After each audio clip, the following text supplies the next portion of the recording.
We're live now. Well, we are live. Do what you gotta do, Ty. No worries. But we're testing things out. This is a brand new streaming platform. There's gonna be some kinks. There's gonna be some things that we gotta work out. But we should be streaming on YouTube, TikTok, IG, Kick, and Twitch. So all our platforms. And we're going to be kind of looking at it here and there. But per usual, welcome back, ladies and gentlemen, to the Black Sense Society. There's a lot of we're going to talk about today. The NFL started, of course, a lot of crazy things in the NBA world as well. Other things that, popped up that Random told me recently regarding Young Thug. But we'll also be talking about One Piece because One Piece, crazy chapter. Jujutsu Kaisen dropped a sequel. Plenty of things to discuss. Per usual, we appreciate everybody who signed up to become a member on the YouTube channel. You guys have been supporting us. Once we hit like episode 100, we definitely will start narrowing down a little bit more specific things that we can really offer the people who are supporting the channel, as well as the Patreon. We got some great content there. Just dropped the recent 2BRX episode 23 reaction with Ahu. 2BRX episode 24. Final episode of the season. You're definitely going to get that as well, in addition to all the other great content we post on there. So appreciate everybody who's supporting the members, supporting the Patreon. If you're in the Discord, then we have a lot of great conversations too in there as well. I'm thinking, and obviously everybody here is, welcome to join or pitch into the idea. I'm thinking like I might try to start doing like every Saturday a little movie thing in the Discord. I was just popping that idea in my head. There's some movies I may want to watch. My schedule's starting to be a little bit more organized, so I can fit in 1 to 2 hours in the Discord. And I'm thinking the first movie to watch is Interstellar. I've never watched it, so I think people call that the GOAT movie. So I think I need to watch that. That's a stretch. The GOAT is insane, but it's really good. It's really good. It's a fantastic. I don't think film. I watched it. I just remember some dude screaming, "No, no!" Yeah, I see the meme everywhere, and I just don't get it. I mean, it's cool. I wish I could partake more, but with me coaching, I just won't be able to show up on Saturday nights like I want. But that sounds cool. I mean, especially, go ahead. Because Miles, we did those two. We did that run of fate, and we were exhausted. Yeah, y'all be having whole marathons. But we were up late too. Yeah, like it's 4 a.m. for me. It's 1 for you watching Fate. But no, I'm down with the movies. Yeah, we kind of. But I will say we kind of do miss Random falling asleep in the Discord. Oh man. It'd be 4 o'clock. It'd be 4 o'clock in the morning. You're just hearing. You ever been in the stream yard with him and he's sleep, but he's trying to act like he not? Oh yeah, I'm just resting my eyes because he got those shades on, so he'll be sitting straight up. That nigga's knocked the fuck out. Gone. I watched back one of our streams, and you're sitting there, and you're like, and you asked me a question. Yo, did you catch that? Random? And I didn't say nothing. You're like, did you catch that? Yo, random. Turn the stream off, man. Turn the stream off. That nigga sleep. Oh my goodness. Yeah, it should be a lot of fun. And like I said, we're just gonna try to do more stuff. We're almost at episode 100. We're going to drop our top 100, all those lists. So it's a lot of great stuff. And right now, like I said, trying out this new restream thing. So we'll see. We'll figure out all the kinks. But gents, how we feeling? Feeling good, man. I'm glad. I'm glad we got this new stream hitting up our fans from everywhere. Shout out to the people on TikTok, people on Kick, Twitch, whatever. But it was a great football weekend. Free neighbors. The Giants are trash. Russell Wilson retire. The Saints are not the worst team in the NFL. Let's go. They are not. They are 100%. When we play y'all, we're going to be. Something, bro? Week 1 is always so many overreactions. Mahomes sucks. Justin Herbert's the next Peyton Manning. It's just a lot of this. Ty, you don't need to step on what I said. The Giants are trash. Let it breathe. Let it breathe. Oh, no, for sure. I might join Ty and Lamar Jackson being better than Drew Brees. I might hop on the train.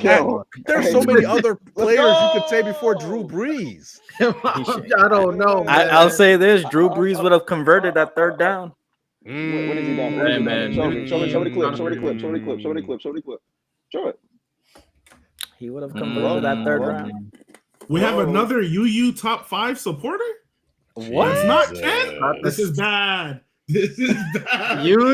We got. They're growing, man. They're They're starting to unionizing. form a movement. This is bad. They're forming a union. growing. Hey, all I'm saying is, all the niggas y'all are saying, well, should he be over them? Nigga, he already over them niggas. Like, okay, like if he gets a chip, he already over them bum ass niggas. What? Talking about some. Is he over John Elway? Yes. If he didn't get a chip, yes. The nigga's already better in the regular season. Yes. What the fuck? Why we gotta entertain John Elway conversations? Give me John Drew. Elway. Give me gets MAGA Drew. disrespected Give me a MAGA lot. Drew. John Elway gets Need disrespected that. a lot because John- he didn't beat the super team 49ers No. in the 80s. No, it's not that. It's not that. I'm just saying John Elway is a little overrated. And that's okay. He's great. Top. Yeah, I get he's 10, overrated, 12. but the way people talk about him, especially Trent and them, We done. where with I'm the like, all right, 90s, chill bro. out. Listen, out. all I'm Y'all saying treat is, the way they talk about him, they talk like Troy Aikman better than him, and that's not true. Oh my god. I mean, real. That's like exactly. Niggas, they want me to skip Drew Brees and go to niggas like Troy Aikman. Are you kidding me? No, we agree. Ty, All right, man. I agree with you. Lamar better. Where I stop with you is Drew It's Brees. Drew Brees. that Drew we Brees thought is was not it. the Drew Brees is not the guy Hey who man, you should be fighting for. all I know is once Lamar gets the chip, it's gonna be Mahomes, unfortunately Brady, A-Rod, and Peyton Manning. The rest of these He's niggas still is behind Drew Brees. The rest of the niggas is up. That Oh, unfortunately yeah, was crazy, by the way. my fault. Joe Montana too, but the rest of them niggas is up. The rest of them is up. Why unfortunately? It don't Oh, matter. but- It don't matter. It don't No, matter. But look. My only thing is Drew Brees not the guy. If anything, he's an incredible gatekeeper for the top 5 because he's also a gatekeeper for protest too. My fault. okay.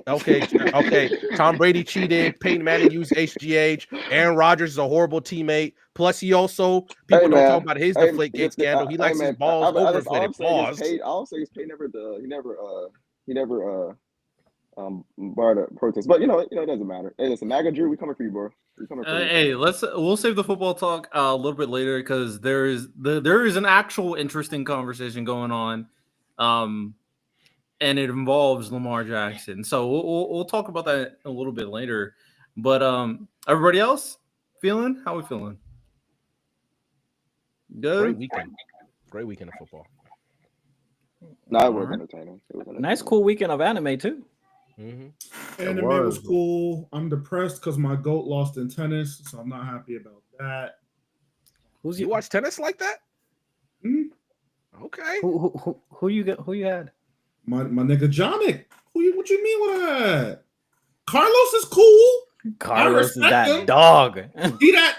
You know what I'm saying? But Jonik, you know what I'm saying? That nigga, He was putting a little bit of a comeback, but I mean, Carlos is definitely it's that Mahomes Brady thing. Carlos is better, but I just got a special soft spot for those methodical, you know what I'm saying, by the book players. I don't really like the flashiness. Respect the game, all of that bullshit. Nobody cares about. So I'm mad that he lost. Facts. What's up? Yeah, you know what I'm saying? I can't say Katie over Bird because respect. Yeah, Nigga, you know what I'm saying, Todd. That's what I'm saying. But I do like Johnny, and then Kai saying Sinner's trash. That's cat. That's just cat. So yeah, I'm kind of depressed at tennis. One Piece is the best manga in the world. You heard it here first. Cook up. We know that. Speaking of One Piece, why don't we start with that? We'll start with the One Piece conversation right off rip, because the recent chapter was pretty crazy. And that chapter featured a lot of interesting conversations that are going on in the One Piece world. One of the first things that I feel like people are talking about regarding One Piece, let me see if I can put up, is in regards to obviously rocks. Now, I also saw the spoiler leaks for the first time, so I don't know if we'll want to talk about that, but if you guys I saw them too. I haven't, but I've heard nothing about. Oh my God, cinema. Oda's Yeah, the I GOAT. saw it. I saw the leaks today, and I was like, yo, it's about to be up. So that recent chapter featured this huge reveal about the Davy clan, about the who Rocks really is, about the legendary pirate Davy Jones. This is huge. This can change the whole perception of what we've known in One Piece. How did we feel about the Davy clan and the legendary pirate Davy Jones reveal? Can I ask a quick question? Is because they said his name was Davy D. Sebek. So 'cause I was when I first read the leaks, I was thinking that the Davy was what the D stood for, the little D stood for. But I think because since the D is still like it's still abbreviated, I'm wondering if that's not what that means. It's like the way the Davy clan, that might be a monkey clan or something like that. Because like Monkey D. Dragon, Monkey D. Gar, Monkey D. Luffy, etc. What do y'all think? What the latter of what you said. So Yeah. I think all of the Davies are D's, but not all the D's are Davies. Okay, gotcha. Yeah, that's what I was You thinking. know what I mean? Rectangles are squares, but squares aren't rectangles. Type of Yeah, vibe. gotcha. Yeah, Mhm. that makes sense. Yeah, I'm pretty much there. It's classic One Piece, being hype, being interesting, being good. There's not much to say. Me and Miles came up with the observation that there's a potential another Davy clan member we didn't know about. I heard that, and I turned my computer off when I heard that right now. Let him know. Ty, are you ready for Foxy D? Oh my Jones? gosh! Are you ready? Because the Davy back fight. You know something? Hell yeah! Let's do it. Oh, bruh. Let's do it, man. Why not? Nah. Let's do it. If he had Davy, all of them stocks immediately go to zero, man. I'm out. I'm out. I'm not gonna lie, but like from like a story perspective, that low key might be kind of cool. Like It would. that low key might be kind of fire. So I It'll be wouldn't hate it actually, but I do agree. I mean that nigga lame, But Hey man, he made. To be fair, he made Moria related to Oda yeah, he did. out of nowhere. So Oda, hey man, Oda's here. That doesn't make any sense, by the way. That I don't makes get it. no sense. Yeah, that was kind of wild. I would have never connected to it too. I'm gonna be honest. There's but okay, even though all that stuff regarding Davy and all that stuff is pretty interesting. I think the bigger noise that's going on regarding Rocks is like this guy is becoming people's favorite. Like this guy is rising in the stocks of people's top One Piece characters, and it's getting to the point where saying Roger is a fraud compared to Rocks. That is the new narrative going on. I think it's so dumb.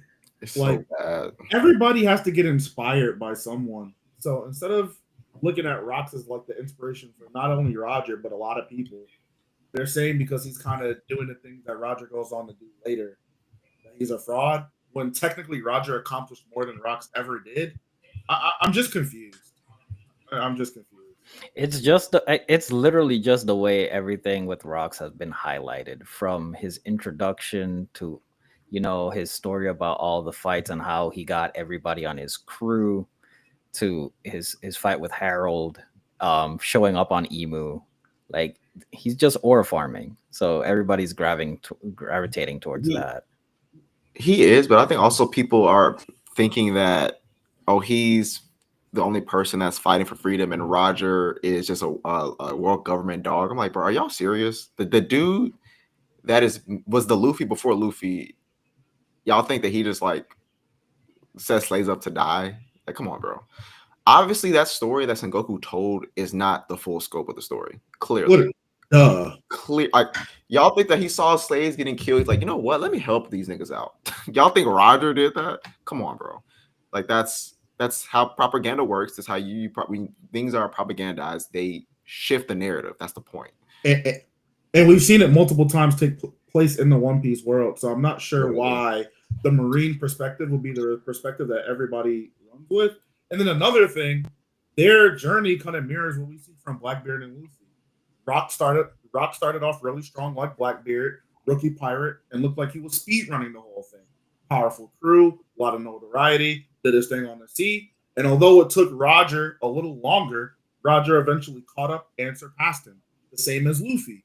Luffy right now is probably at an even playing field to Blackbeard, a person who had 2 years up on him and pretty much speedrun the whole thing. So I'm not sure why people are like being this hard on Roger, because at the end of the day, we're not really seeing his journey yet. It's not even what we're looking at. So of course it's not going to paint him in this light of him being the king of the pirates, because we're not there Yeah, yet. and also, when have One Piece characters always been exactly what we expected? Like, that's never, especially characters that have so much mystery, they're never exactly what we think. You see that perfectly with Roger, with Loki. Like, people in the flashback that we're hearing about, they were not how they were originally presented. So, like, I don't see why we would think that would be the case with Roger. That he's, everything people say about him is exactly what he is. I just think that's weird. Doesn't make sense. Yeah, I do think the new narrative is pretty nasty. How people are turning on Roger. Now, I will say, like, I will not lie to people. I do think the simping for Shaki stuff, I'm not a fan of, for sure. I do think that at the very least, he might be turning like he can only go with this so far. I do think him going to the island is because he's doing it for Rayleigh personally. So I'm giving him a little bit of the benefit of the doubt. So he's thinking with this instead of, you know what I'm saying? But overall, I think whatever event that's going to happen at God Valley, it's going to inspire Roger to become the greatest pirates ever lived. So we still got to see what that final voyage is. And it probably is going to be some ridiculous stuff that he does that set the trail for all of this to move in motion in the first place. Another narrative that is going on, though, because that's not the only one. There's another narrative involving this man right here, and that is Dragon. Now, people are calling Garp a fraud compared to Dragon. Yep, that is another narrative going on. Before we get into that, Dragon is also on God Valley. What's up, Random? Now, real quick, obviously I'm way far behind, but do they not understand? That's like calling. So are we calling Kate, like, to use an example that you said, are we calling KD a fraud because Larry Bird did it? Because they're both small forwards, so KD's a fraud because the guy will. If we just learned about what Larry Bird did in his career now, but we've been watching KD this whole time, does that mean KD's a fraud? That don't make no sense. Two people can occupy the same thing. Because I'm just tangentially listening to what you're saying, but why are we calling people frauds? It's not like they're running at the same time. They're saying that because, if you understand what I mean, because Dragon left the Marines and Garp didn't. And this is this weird thing about, like, people saying that all Marines are bad. I think that's clearly not the case. Like, clearly, I don't think that Kobe. Man, it's weird because most Marines, not even just Kobe, most Marines aren't bad. Yeah, I think that people go by the of. That's what I'm getting from me watching One Piece. The thing about it is people go by the standard of if you're helping uphold a system, whether you know what the system really is or not, then you're evil. I'm like, I think that's logic is silly. That's by that logic. Anyone that joins the U.S. military is evil. Anyone that's a government worker is evil. Like we know that's nonsense. Anyone that works in the medical field is has a lot of discriminatory practices. Most fields have bad practices, but by this logic, you're all evil. I'm a government worker. I'm evil. Anyone that works in government, you're all evil. Like, that's just stupid. I think if you think for more than 2 seconds, you realize how dumb it is. And then to speak on what you kind of said, Random, you're kind of seeing more the evil side of the pirates. There are some evil ones. Like I'd say Morgan is a bad Marine, but we're looking from the pirate side of things anyway. So the Marines are always going to be an antagonistic force. But then if you look at pirates, like I'm not sure if you've seen Smoker yet or Tashigi, these are good Marines doing good stuff for people. Like they're trying to do their best. They're not with the propaganda. They're actually saving people. They're doing the right thing. There has to be some sort of person who can change the system from the inside. Now that may not have been Dragon, but Garp feels it can be him. He has the influence, he has the strength, and that's what he seeks to do. And reading the story, you see he made an entire organization within the Marines to try and do that. So I don't understand how putting in the work in to change the system would make you a fraud just because he didn't leave it to change it. That's stupid. That's like surface level thinking. Right. You can also argue that the pirates are a system. Like they are. it's so Luffy's evil. All the Straws are all evil because they're part of because pirates oppress people too. I just feel like people are not. They're not. I mean, obviously, when narratives come out and memes come out, people actually believe them, and they don't use their brains enough. They just go, oh well, you know what? He does work for an evil group of people, so he's evil. It's like let's think for 5 seconds. I'm 100% with you. At the end of the day, when it comes down to this situation, Garp felt like he had to do it from within, like Miles said, and he might have found the person that is going to officially change it, whether Miles wants to agree with it or not. That boy Kobe, you know what I'm saying? He has the personality for the job. He don't have the other shit. But the personality and the character, dog. You need a little dog in him. But speaking of dog, the person who did not decide to stay in the military, I think eventually we're about to find out why. Whether it's this chapter next, or whether it's the upcoming chapter or the chapter after. But as I showed you in the panel, Dragon is on God Valley. He's going to help save Shamrock and Shanks. And me and Miles talked about it in the One Piece review. This would have to mean that he eventually confronts Garland.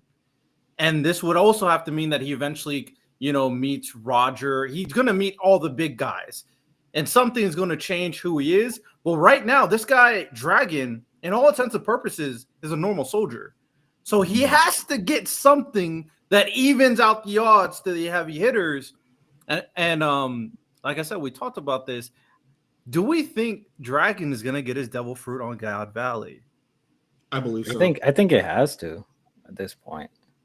Man, God Valley is going to really show a lot of things of just everything just coming to fruition. Like everybody's goals and stuff. Like I'm so ready for God Valley. Yeah, same. They're ready to get blue balled. No, let me stop. Hey. Did y'all see the leaks that came out today? I did. Yeah, the stuff about the Buccaneers. Santo, did you? The only thing I read was that Rocks is part of the lineage of Buccaneers. Did you see that dragon shut the celestial dragon? I was about to say, y'all seen Dragon clip that celestial? I didn't see that. Oh, that's crazy. To protect Kuma. So I thought it was really brilliant because I didn't understand why they all gravitated to Dragon. I was under the impression before that, Kuma and Ivankov escaped together, Jenny too. Ivankov went and joined, and then that's what, they followed Ivankov eventually. Now I'm seeing these niggas been there since the beginning. He met his, top revolutionary niggas as early as we could think of, and that's kind of how it happened. He saved Kuma.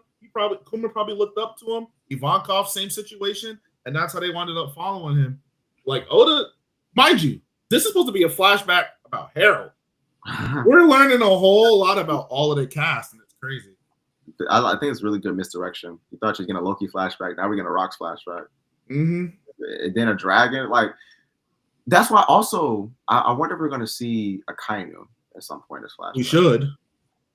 That would be that'd be so fire. Because rivalry. So they have to establish that at some point. Right. That'd be crazy if a Kainu's there. Yeah, Dragon is really him, man. Never doubted it. He may have always been looking east, but I was okay with it. I'm just curious to see what was the because Miles, you probably remember. What did they say about that special fruit that's on God Valley that people were searching for? Like what were they saying about that? I remember it, but I don't remember exactly like the details they said about it. Can't hear you, Miles. You're muted.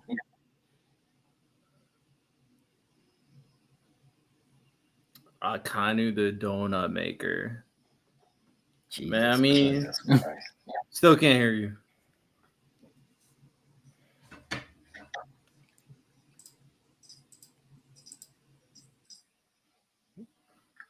Miles is fixing that up. I am curious because if we're going to believe that the fruit that Dragon gets is broken, then it might be like a top tier mythical zone type fruit. Still can't hear you. Miles' mic is cooked. Don't worry, Kai. Apparently, Mihawk is the son of Rayleigh. Son of Rayleigh. We still can't hear Miles. Yeah, Miles' mic is cooked. I don't know what's going on. Yeah. Oh my god, that is insane. Yeah, I don't know what Like happened. somebody to our literally chat. does and not he's want just him to crashing up. Yeah, this website's gonna piss off Otis. Miles. Not when we're talking about One Piece. That's insane. He's back. There we go. Adding you up now, Miles. Hello. We hear you. Can y'all hear me now? My fault. Yeah. Okay, cool. Oh, We sure can. I went back to the Kuma backstory. You know that plan that they came up with where they said they needed a decoy and Kuma volunteered? That's probably where Dragon saves them. Probably, yeah. That'd be pretty cool. You asked me about some devil fruits before this dog shit website accosted me. There's multiple legendary devil fruits, but there's just one that's supposed to be the grand prize that you get alongside Shaki as your bride. But there's a bunch of different chests that you can kind of open that correspond with the point value you gain from the tournament. Which we kind of know where the rare point values are going to come from, which are going to be the Davy clan members. So, Dragon probably just stole it the same way Kaido stole his, the same way Kuma got his. Hey man, can't wait to see how this manifests. Shout out Dragon, Himothy for real. I mean, anything else in regards to One Piece before we move on? Okay, we good. All right, so we're gonna transition a little bit from anime, dive into the sports world a little bit, and there's been a huge controversy that has happened that everybody's been talking about the last couple of weeks. Pablo Torre has exposed, allegedly, Steve Ballmer and Kawhi Leonard. Now, there was a whole thing regarding aspiration. He did a whole video about it, and then he did a follow-up. Then he had a whole conversation with Mark Cuban. There's a lot of different content creators that have been talking about it, from Legend of Winning to Player's Choice. Everybody giving their opinions in regards to the situation. Is Kawhi Leonard involved? Is he not involved? Was Steve Ballmer involved, or was he just scammed by aspiration? The only thing we know definitively is aspiration has been exposed as a scam, corrupt organization. They are guilty, and that is not even a question.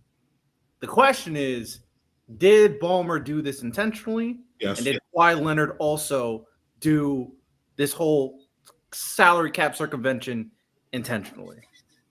So, real quick before we start, can we lay down a little bit of context on who Pablo Torre is?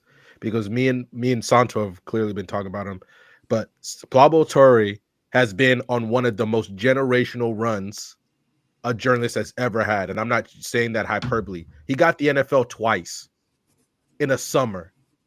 He caught them with their pants down twice. Santo, what's the hardest thing to prove in the NFL? NFL Collusion. owner collusion, and he proved it. And he proved it with actual text messages. So Pablo Torre used to work for ESPN, and then he was unfortunately one of the big casualties after when they did their big purge, as they started bringing in Pat McAfee, and they really started changing up their content strategy going forward. He now technically works for Dan Le Batard and his show, but then he also has his own side gig called Pablo Torre Finds Out, where he takes time and he investigative journalism, lack of a better term. He asks the questions of really big things around here. He started off with the thing that really got him over was the Bill Belichick, Jordan Hudson conversation and how that works. And he got that. Then proven collusion with the NFL and how they reacted to the Deshaun Watson fully guaranteed deal, and he literally has the owner of the Ravens, the owner of the Cardinals, and I forget the third team's owner literally on text messages proving it. Then after that, he goes after the NFLPA and just shows that, for lack of better terms, Santo, was he Trotter, screwed his own player association because he wanted to become the president of the Players Association.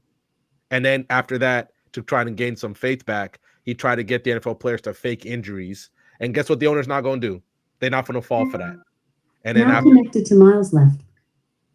Now Alexa. connected to Miles left. Yeah. Alexa. Yeah.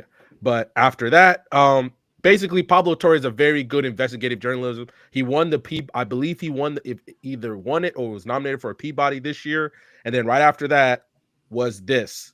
And I know Miles is going to go into it, but I think Kawhi's caught. Steve Ballmer, you're either, and I'm not saying he actually did it. I think he's whether he's guilty by association, but Kawhi's guilty. It's too late.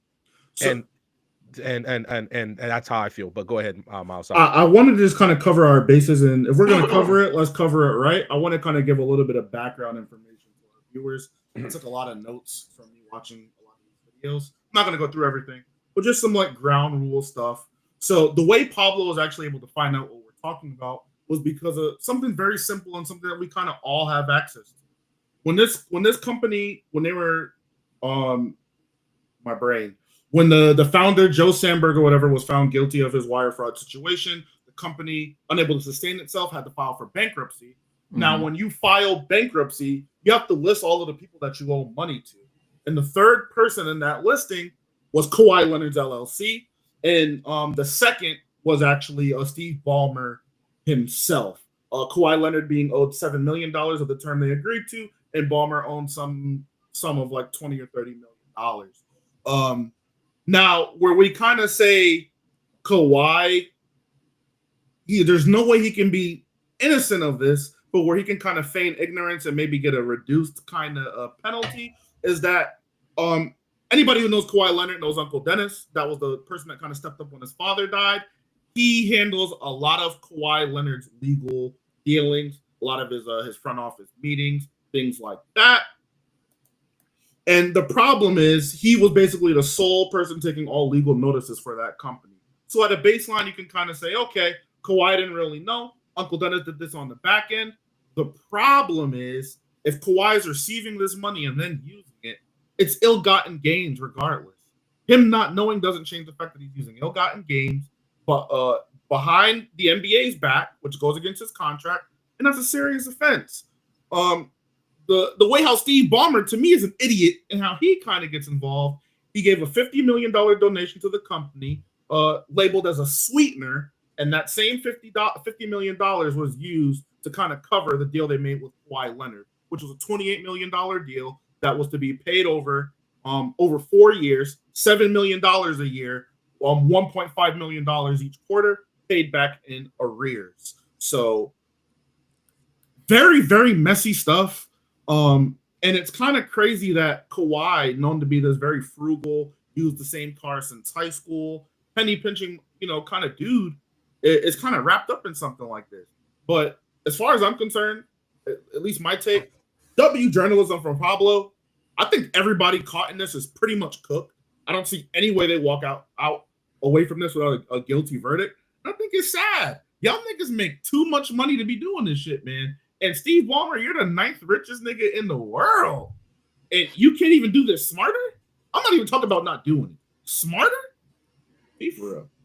And not just that. On the video that Pablo Torre was pretty much doing his expose or releasing this story on his channel, he had, he has his sources. He actually had someone from within the company, completely, voice altered and all that. Terrible job altering the voice, by the way. Ridiculous. It was bad. Terrible. It was really bad.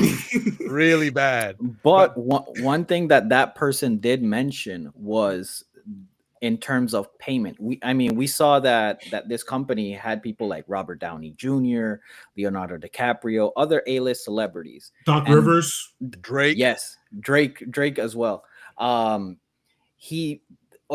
The person, let's just say the person or his source said that the one thing that they were hyper focused on in terms of paying out was the company that's registered under Kawhi Leonard. Man, let's Like keep they it a said stack. that's the first one that they always had to pay out for, like in anything. And it was their overall biggest expense. So Yes. Kawhi was getting more money than Leo DiCaprio, Robert Downey Jr., Iron Man. Like, that's crazy to think about. Iron Man they- did a and- whole commercial for them, And and they- they didn't get paid for that. They listed the terms of the agreement in terms of, you know, a like, a repost, a share, a brief statement. Kawhi and it had clauses in there that he pretty much didn't have to do anything and still get paid. So I got him, Santo. So the exact clause that was for Kawhi Leonard and his organization is it. So what Santo spoke on at the beginning was deliverables. For a deal that massive, the deliverables would have been upwards of 1,500. His only obligations were to deliver 1 photo per month, and then 5 likes, comments, or retweets. But there was a clause to where he doesn't have to do any of that if it goes against his beliefs. His beliefs not having to be clearly defined. There's no definition of like, okay, if it's religious or whatever he deems, I don't believe in it. He don't got to do. He's so real for that. Ty, the only restriction that he had Stay on was the that team. he had to stay on the Clippers, because if he either retires or if he leaves the team to go play for somebody else, he has to give the money back. That's literally the only restriction that he had. And the best part about that, Ty, if you really do get a chance, go watch it. And it has a former the best part. I don't know how people feel about David Sampson. The best part about that entire video, Santo, besides Pablo literally dropping knowledge, was David Sampson, who was a former MLB GM, so he knows the game. And what do you like? David Sampson keeps it a stack with people. This is how I got shit done, and he just shows you how grimy being a GM can actually be. Especially, he was a GM, and I believe the president of baseball operations in Miami for the Marlins. So he knows how grimy he can get. And he's sitting there like, this is some. When he's sitting there like, I can't believe this. This is some. He likes to say horse hockey instead of horse shit. He's like, some horse shit that I'm seeing, and he's sitting there. And the thing that really kind of makes me, and I think we need to add this. First things first. In the second video, it turned out it wasn't 28 million. It was close to 50. And we also need to know that this is not the first time Steve Ballmer has done this. Remember when the Clippers basically kidnapped DeAndre Jordan in 2016? So to get him to sign, besides the fact that they got him to sign the deal, they tried to get him a Lexus sponsorship deal to circumvent the cap. And they got caught and they got fined there. I think they fined them $250,000. Now, the fact that Ballmer's taking the stance, oh, I got scammed. Ballmer, like Miles said, you're the 9th richest dude on the planet. Don't lie to us. Just say you didn't care, because the fines that they give you they don't matter. You got $113 million net worth. Nothing the NBA is really going to do besides take your team away from the matter to you. Okay? And now and it's just sitting there like, come on, bro. It's and then Mark Cuban going on the second video with Pablo trying to say, oh, I don't think Steve Ballmer's that dumb. He did it twice and got caught twice. Like, it's really one of those things where you're just expecting us that this dude who's done nothing but learn how to make money his whole life, was just scammed by some people planting trees. That's what I'm supposed to believe. When you gave him $50 million, ironically, the same amount of money that Kawhi Leonard was going to make through his deal with Aspiration, and I'm just supposed to believe you got scammed. Yeah, I never even heard his Aspirations crap before, but Kawhi. They were the I first heard of sponsor. it before. It was actually something attached to the college I was going to. Like, I could have signed up for Aspiration and everything. So I thought it was legit. Kawhi being a scammer was not on my bingo card for 2025, but I mean, Kawhi is the funniest athlete in the NBA, bro. Like he is so bizarre to me. I don't understand him. I'll shoot him some bail at least. It might not be him. He's reaping the benefits of what's going on, but it's clearly Uncle Dennis who's getting all of these sweeteners, making all of these deals. Even when they were originally signing the Clippers deal in 2019, all of the other owners are kind of mad because they're like, what were the Clippers able to do for a man that's always asking for an additional deal, beyond what the contract can kind of give you. So, I mean, he's guilty by association, but I'm not going to hold Kawhi all the way to the fire. So Even though Adam Silver might. when it comes down to this, I will always consider that there's a potential alternate scenario, which is why I was willing to hear Mark Cuban out, and the idea that it's possible he could have been scammed. It's possible Kawhi Leonard just let Uncle Dennis do everything. But if I had to, stake my life on it, I think Ballmer just did this to circumvent the cap, and that Kawhi was aware of what was going on and just didn't care. That's probably the most likely scenario, especially when you go through Kawhi Leonard and all the demands. Now, Kawhi seems like a nonchalant guy, and Uncle Dennis is the guy spearheading everything.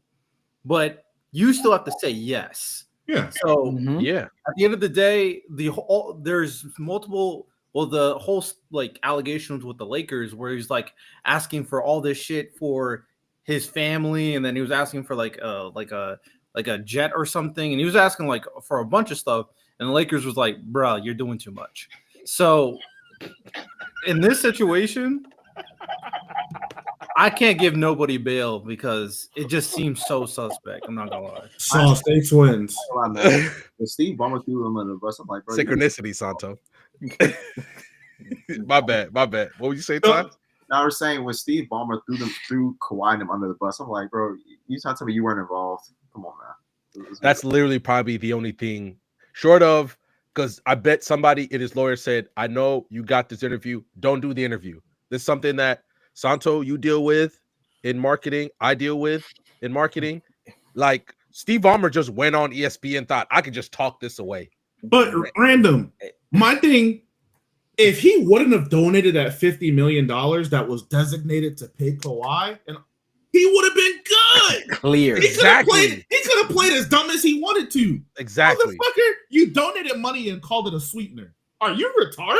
And it wasn't even like he's donated through the Clippers. He donated $50 million of his own money from his own. He made his own LLC, and then he gave it to them. And I'm like, come on, bro.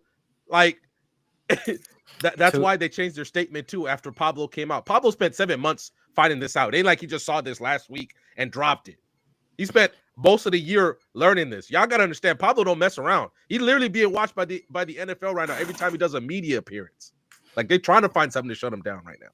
Go ahead, Santo. My bad. No, I don't know what it is with Clipper owners, but just when you're in the hot seat, just don't do interviews. We already saw Donald Sterling, and now we're seeing Ballmer. Like they just be putting their foot in their mouth. But what kills me is that the NBA did an investigation on this and found nothing. No, this is for the second. This is for the extension, not the first. Can I also say something about this? This is kind of to the side. That Clipper signing a trade for Kawhi Paul George is going to be this might be one of the worst trades in history. Like one of the worst signings and trades in history. Like all of this going on. Like no. So this is the misconception. The NBA investigated the first when he signed to the Clippers initially. The NBA investigated that and found no wrongdoing. This is for when Kawhi signed the extension. That's when this came up. No, I know. In 2021. Yeah. I know. I understand. I'm just saying that the Clippers getting Paul George and Kawhi might have been one of the biggest blunders, or not even it's not their fault, but this whole experiment is probably one of the biggest collapses we've seen. Nothing from it. They just got controversy, first round exits, and injuries. Picture breaking the law for no chip. No, and not just that. And then the person that you gave up became Shea. Yeah. They got. I'm not gonna blame him for the Shea stuff, but I will say that Doc Rivers has been very. You gotta punch the air for that. I'm making the trade for PG every single time. Yeah, it's a good trade. I got you. It but at the end of the day, Riddell, you're punching the air, bro. Yeah, but see because I agree with what Ty's saying. If Kawhi was healthy, just what was it the 2021, the Bucks won. They would have won. They could have won the finals, bro. They went if to he the was held. Out Kawhi. Yeah, they would have won that. Here's the thing. That's what I'm saying. Why don't people talk about in the bubble? They were up 3-1 on the Nuggets. I think 2021 and 2020 they should have won. Or not they should have won. That was their shots to win. Like, because everybody was expecting a full LA Western Conference final, if I remember correctly, right? They left in the bubble. Maybe not 2020 because I don't think they were better than Lakers won, and they did blow 3-1 lead, and they were healthy. I think 2021, the Lakers had injuries. Most of the team, the Warriors were injured. The Nets got all the top teams got injured. That was really their best shot. Like, it really shout was. out to Sauce. So ironically, Pablo did set his sights. So Miles, I'm sorry. He's checking out. He's checking out that Jalen Brunson deal next, man. And if there's something wrong, we to find out next summer. all I'm saying is there's going to be a lot of credence to it because I was already of the belief I'm not taking a pay cut for nothing. Mm-hmm. Like, just me personally, I don't care about it. If I was in the A, fuck a chip. I'm trying to secure wealth for my family. I'll get the chip if it comes. You know, well, there's somebody who took a pay cut in our favorite city, New York. So yeah, hey man, that's what I'm saying.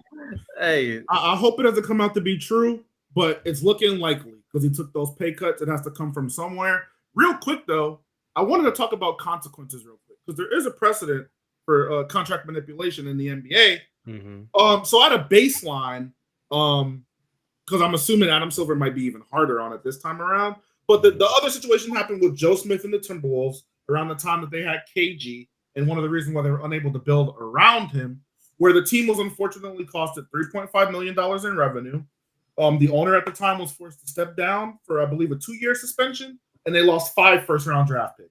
So essentially, your team is fried if this happens to you. So the Clippers might be in poverty forever.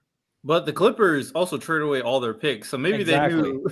Well, maybe they knew take. Hey, we good. We don't got picks. They're gonna be like the minute you get any first round pick for the next 5 years, you got first round picks, they gone. Because I think this is what I think people gotta understand. When you're trying to punish owners, taking money away from them ain't gonna do nothing.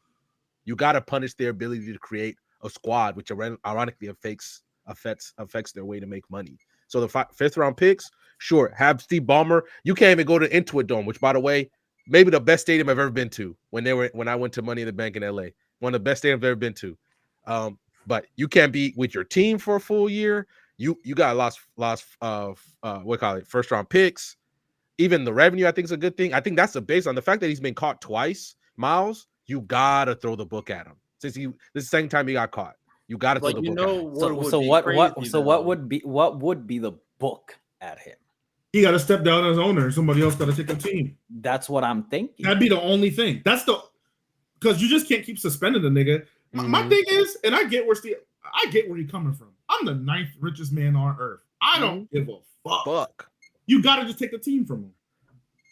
Yeah, that's what Lowe's been saying. That's probably the only way you could do any kind of lasting kind of discipline was that, and ban him from the dome. Yeah, for a significant amount of time. Like you just can't be with the team for a while. With all that said, though, and I kind of low key, this might be the first year I ever even consider this option. The Clippers could win the championship. They have a good enough squad to win the title this year. Nah. It would be the funniest thing in NBA history if the Clippers won a championship this year. And like, other than the Lakers number 1. But hey, bro, low key, I wouldn't mind if the Clippers won. Riddell, if the Clippers win, I believe in the Illuminati. I think all of that shit's real. Yo, Miles, if the Clippers win the Illuminati, all of that shit is real. It has to be. There's no way. I'm about to say they sacrificed their reputation for a chip. Literally. Literally. Hey, I believe in it too. Listen, I'll be honest with y'all. I actually do think sports is rigged. I do. I see it as entertainment. Like I think most of it is BS. But I see it as like a TV show, like, right? So if my Lamar agenda is like a Luffy agenda or something. That's how I personally see it. But My only thing, whenever That's your main character. That's your main character right there. my only problem is when people say like certain things are rigged. There's too many people involved for it never to get out. Like, what is it? The one where the Jordan one, the one that said where he was technically suspended when he retired for 2 years. Somebody would leak it. Somebody just would. Somebody would just leak that. He's right. He's right. Well, most people think he was suspended for gambling now. Like, I think it's pretty much been leaked. Just, Somebody would go on the record and say it. Like somebody would go on. Yeah, but like people That's too sign juicy of a story. People sign NDAs and nobody. can't just say And people break NDAs all the time. You sign an NDA. You know what? Since You we're also in, been 20 years. since we're here in conspiracy theory land, I mean the PEDs LeBron NDAs are strong. But let me just say that a lot of people come out and talk about these things, but people just call them crazy. Literally. Yeah, Well, a lot of them are though. Like, let's be very clear. A lot of them are. I'm talking about people that are like sometimes they do this weird thing where some people play it off as like a joke. They're like, "Oh yeah, the sports is scripted. We all get a script that's not like a playbook." And they tell us these things like, "Are you lying to me? Or are you trying to?" No, don't start buying into it. They'll be like, look at you from the side of their eye, like it's the truth. Don't do it. You might be wearing a tinfoil hat tomorrow. I don't know Don't if do that's it. a documentary, but NBA refs really came out talking about how they like rig games. Like NBA refs have said this before. They rig games. Well, Tim Donahue is the big example. But People have been paid I believe it. Tim, but the way, if you don't watch the Untold one on Netflix about his scandal, like go to Bill Simmons or people in the know who actually describe what he was doing. Now, Like, there was this one guy. The Untold is just a bad vehicle of information. There are other people can give you what he did better than what Netflix did, because Netflix just kind of pussyfooted around it. I forgot what player it was, but they said that Andre Iguodala told him that if you're ever playing on the road, you have to win by 15 points or you're going to lose. Oh, what you call it said that. I know who said that. I forget who said that. He's saying basically, listen, if you're Evan Turner. It was Evan Turner. He sounded like Lil Yachty. Yeah, it was him. That's such a good shout. You will Wow, lose. that's crazy. I do want to transition the one more thing about the NBA, and then we'll move on. The Hall of Fame. Shout out the 2025 Basketball Hall of Fame. We got notable names, so I just wanted to shout them out because we know ball, right? Carmelo Anthony. Shout out Carmelo. Shout out Melo. Dwight Howard. Dwight is underrated, actually. Facts. Shout out Dwight Howard. Shout out it's actually Sue Bird. Shout out Sue Bird. Maya Moore. Shout out Maya Moore. Sylvia Fowles. Shout out Sylvia Fowles. And these are referees. Speaking of referees. Miles like, all right, man. All right. Now, what are we doing? Hold on. He has officiated over 2,000 NBA games. All right. I'm here, Riddell. I'm here to tell you, we do not care. Just to add to you gotta think about it. 2,000 games, you gotta stick to the script. That's actually impressive. Shout out Billy Donovan. Shout out Billy Donovan. He's a great coach, especially in college. Wait, isn't he still coaching? Yeah. Yeah, he is. Wait, But he's getting inducted because of what he did in college. Okay. All right. I get it. Mickey and then Mickey Arison. Oh, and the 2008 U.S. Olympics men's basketball team, the Redeem team. Oh, Lonnie was telling me about this because people got mad because LeBron's still playing, and I'm like, why? They're inducting the team. Like, why the fuck does that matter? Let me see if they're still playing. So Real quick to add on to what Ty. Oh, Ty, your mic sounds horrible, by the way. I can't even hear you. No. Ty is funny as fuck, bro. Wait, what about now? Is it good now? You sound you good. beautiful. Okay. I want to say, so CP3. I think it's cool that him and CP3 are like still playing. Mm-hmm. I don't understand why people got mad at because Lonnie was telling me about that. I was like, bro, they're inducting the Olympic team. It's not about LeBron at all. It's about the team. Also, these type of things made me wish Kobe was here. Just so you know what I'm saying? Like, I was like, yeah. I like. Yeah. I'm gonna go visit his grave here during the weekend. He literally died 30 minutes from me. Mm. It's just Oh wow. crazy. I wish I got a pair of Kobe's before everything, because not everybody upcharges the shit out of that. I got the Kobe system, even though I can't wear them because my ankles. Like that Kobe 8s were you couldn't walk around LA without having a pair of those on. It felt like it. Yeah, man. Shout out Kobe, the number one favorite player. All right. So I'm changing one of the topics we did. I was gonna make it like an overrated levels, but I change it. Instead, this is going to lead into eventually us talking about the JJK sequel. But I'm gonna start off with this: the anime sequels levels. So, if you guys don't know, we play this game called Levels, and the basic idea is that we choose a level for each level up here, basically, and we just choose an anime sequel that would fit best for these particular things. Now, an anime sequel is it has to be an anime with a different manga. So, like Naruto Shippuden is not a sequel because it's all one manga. So Can we include Avatar or no? I thought Avatar wasn't an anime. Oh, I see what Ty wants to do. I see what he wants to do. What? I kind of respect it. Not gonna lie. I kind of respect. But no, let's stick with the anime. I have a perfect spot for that level 0, but Maybe in the future, if we do like cartoons, I would say my first one is I think Yashahime, the Inuyasha sequel. That's level 1 or 0, bro. I was not feeling that one. Yeah, that anime was basura. I never watched Yashahime, so I don't have a strong opinion on it. And I'm paying attention to the TikTok chat because we don't have the TikTok chat on the restream because it doesn't connect like that. But I'll try to reply to y'all. Yes, it was for the redeem team. Shout out you, Ken, in the TikTok chat. But you were saying Yashahime? I've never watched Yashahime, so I have no opinion about it. You're not missing out. It's not. And I love Inuyasha. I'm just not. I was gassed too because they came out of nowhere, right, Ty? I was like, oh, there's a sequel? Yeah, I was like, oh shit, let's tap in. I realized, like, you know what? These new characters are just not, they kids are just not it. The last anime I ever watched on Funimation was that. I'm real fucking pissed off. I wasn't feeling it. RIP Funimation. No disrespect. So you said Yashahime for level 1? Or 0. I'm not mad. Absolute trash means there's no redeeming quality. Like it's bad in every metric. I mean, well, I think it's relative, right? Like, is there actually an absolute 0 sequel? I'm sure we could think of something.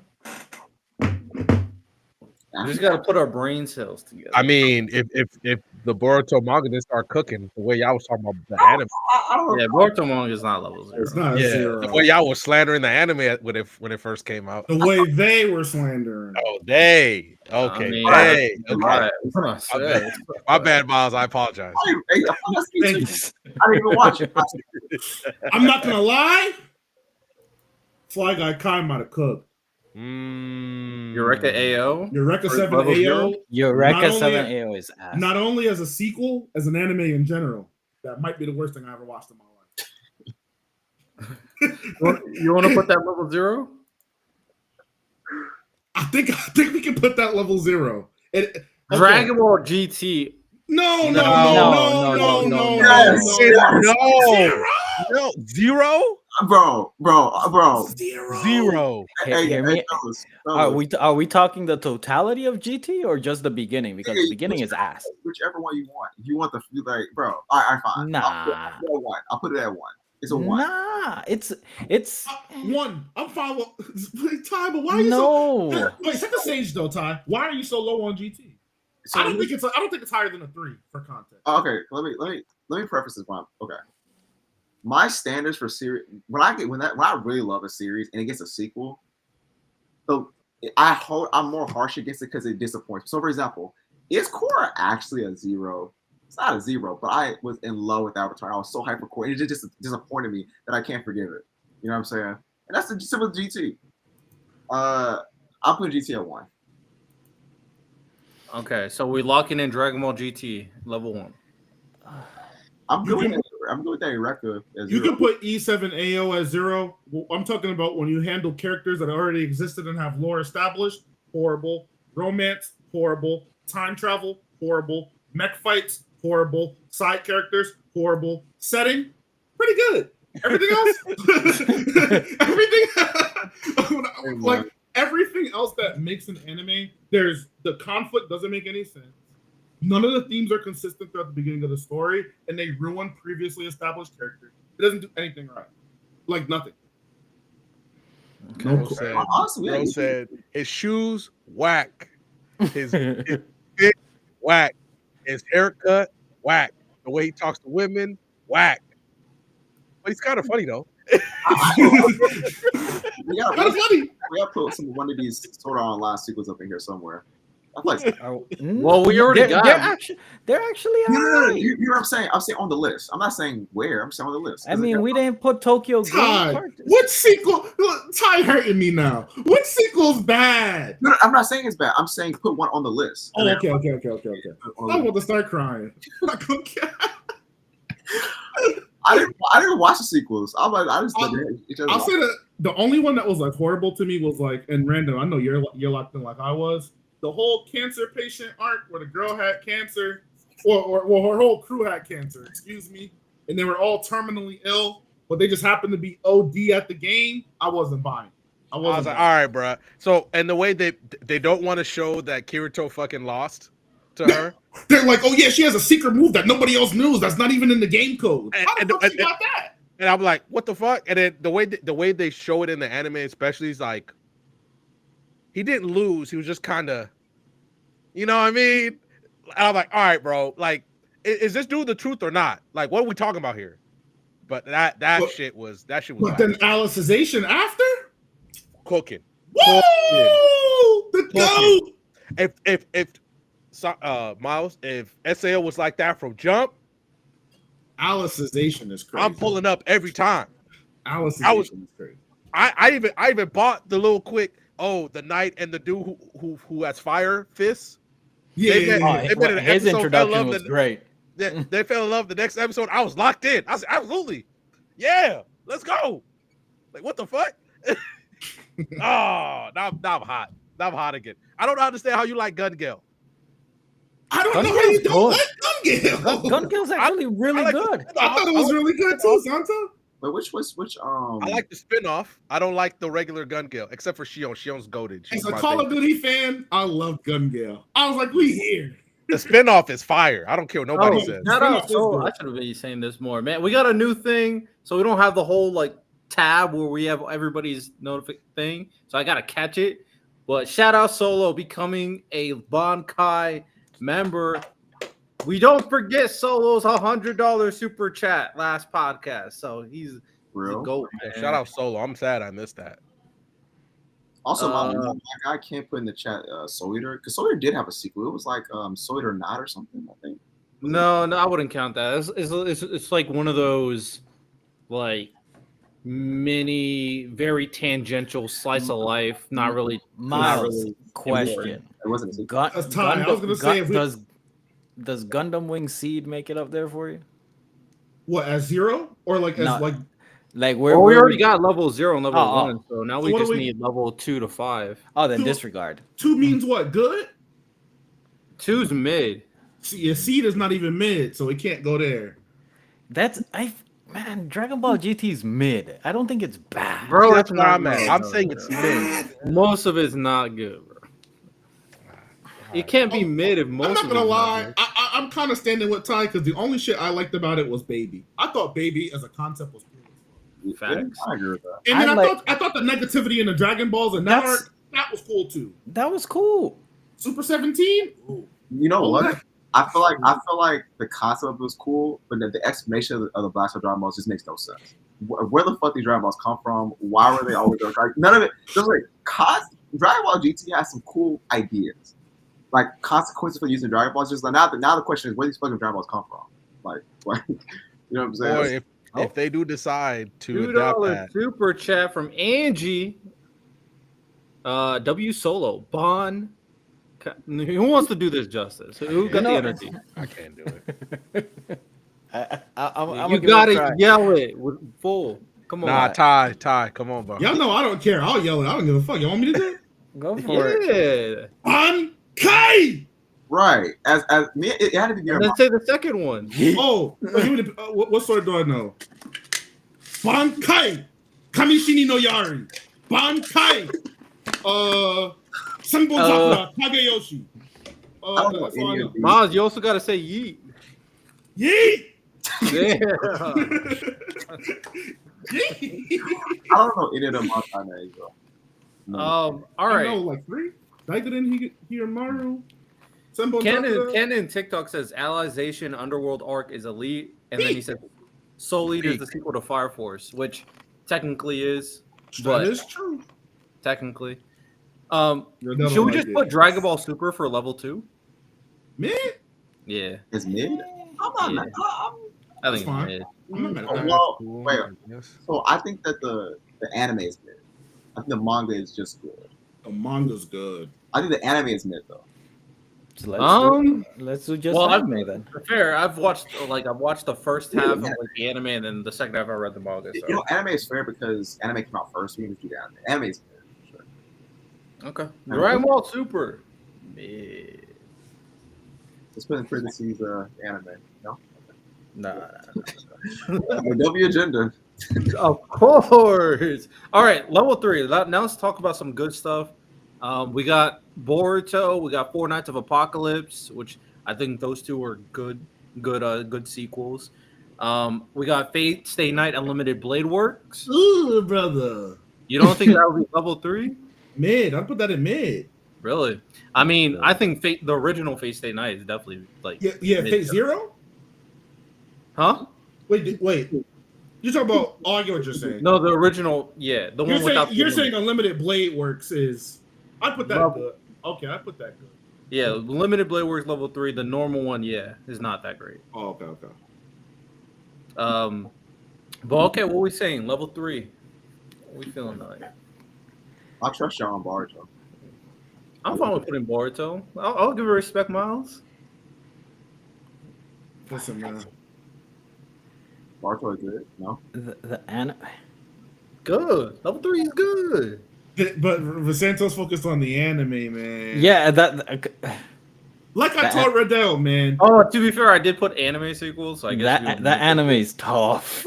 It's not that bad. So, Santos, since you've actually seen it, one of the biggest complaints that people who read the Boruto manga is they don't understand why Sumair, the class representative, is being established as this character that's kind of similar to Sarada, and why she has this much importance. Now, the problem is, if you watch the anime, you get all of this. If you don't, you won't. And that's why I say the anime, although it may not be as interesting to people because you're not seeing Jigen and Nakara and all of that stuff immediately, and it looks like they're bullshitting half the time, they develop a lot of the characters in the anime that you don't get in the manga at all. You don't get any of the attachment to the people from the Sand Village and understand why Yodo's death was so important. You just don't get any of that without watching the anime. That's why I'll say the anime is good. Now, Leroy made a good point. I can't cap. You see, the thing is, I can't cap. It's not better than Super. So I think out of fairness, it can't be at good while Super's at mid. That's just not fair. The pacing of the Boruto manga. I mean, not the manga, the anime. The anime was not bad. It's anime. Not even about moments either. Sauce. It literally built up the entirety of their Genin class. Also, it's a lot of the stuff that we really don't care about. Like from after watching Naruto from beginning to end, you're expecting to see something, and all these. I got you, but all those side. Ty, what do these niggas want? Hold on, because I mean we gotta let it go. Oh, my chat just not updating. Fuck. Okay, go. $10 super chat from Angie. Salute. W Miles for that. You the real MVP. That deserves another super chat. Getsuga 10 show. Yeah. I'm with Miles. I did want a slice of life thing. My only issue is that the anime cares about these characters, and the manga does not care about these characters at all. So I'm like, why am I caring about all these like Geni little short life stories if they're irrelevant in the manga? It's just a weird relationship. The only one that gets something is Sumire, I guess. And okay, but so Riddell, to my point, we had Yodo literally die, and she was the catalyst for Sarada basically using the Mangekyou Sharingan. She unlocked the beginning of the time skip. You, as the reader, most people looked at that and I read it everywhere. Why the fuck do I care about Yodo? And why is she the one inspiring Sarada to use her strength? If you watch the anime, you understand why.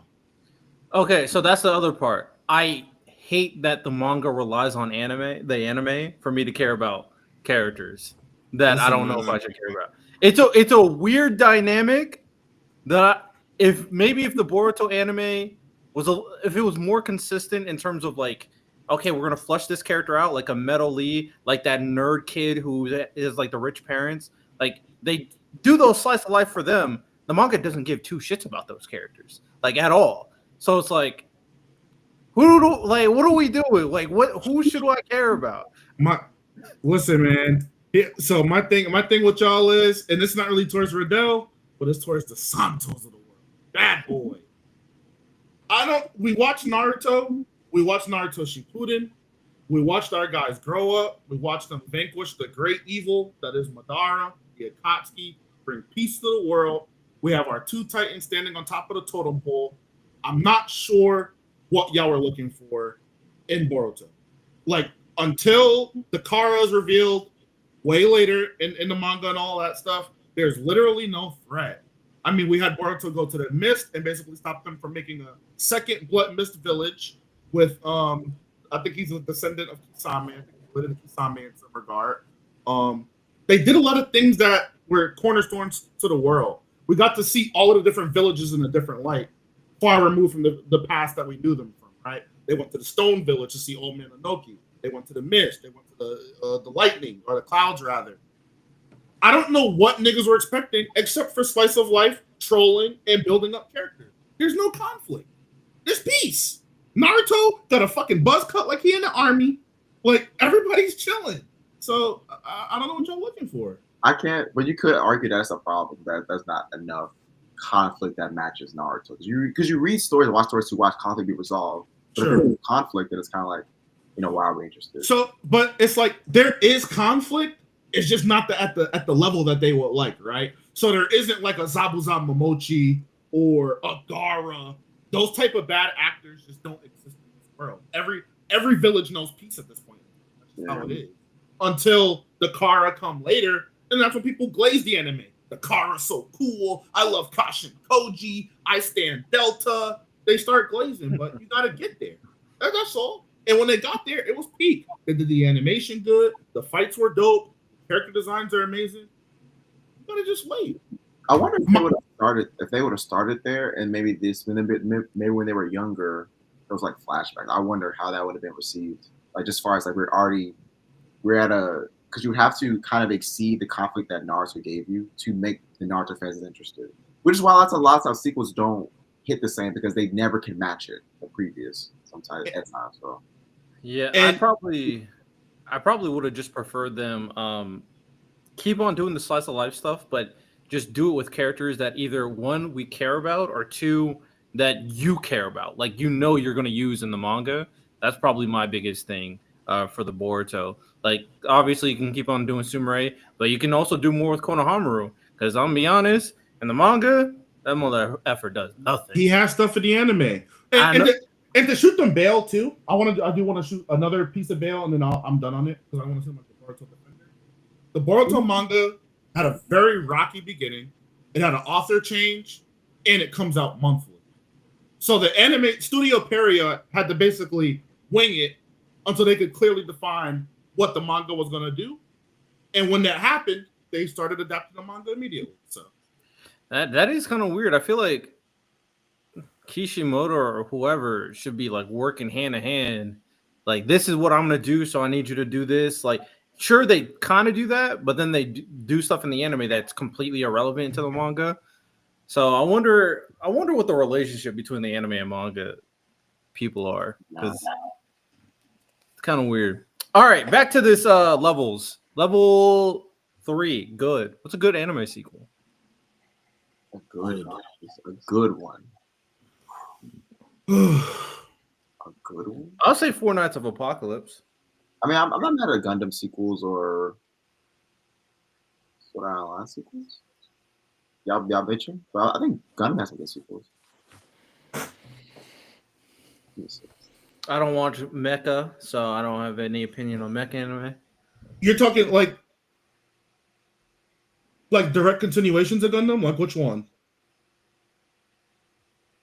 Just any of them. I think they just have to just a few good If sequels. if those count as sequels, there's a lot of them then. That's what I'm saying. Like there's a lot, but let me see. You know me, I'm a G Gundam stan, bro. But I'm saying, like, if those original stories all count, we can pick, like Santo, we can literally throw them all up there. Just put damn near just Gundam, all sequels. All of them shit's pretty much banned. I think we can count. Someone in the Vigilantes TikTok high. chat said Four Nights is good, which I agree, and then he said Gundam Seed Destiny is good. Yeah. Kai said Vigilantes, which That's not a sequel. That's a prequel. Yeah. Oh, true. I think I will advocate for Four Nights of Apocalypse, the sequel for Seven of the Deadly Sins, to be level 3. I'm I'm not fine mad. with it. I'm not mad at that. All right. Now we need some elite ones. Yu-Gi-Oh GX. You was going, so you're the GX, which I agree with. Me is 5Ds. I agree with 5 Ds. 5Ds is so cool. Listen, Digimon Adventures 2.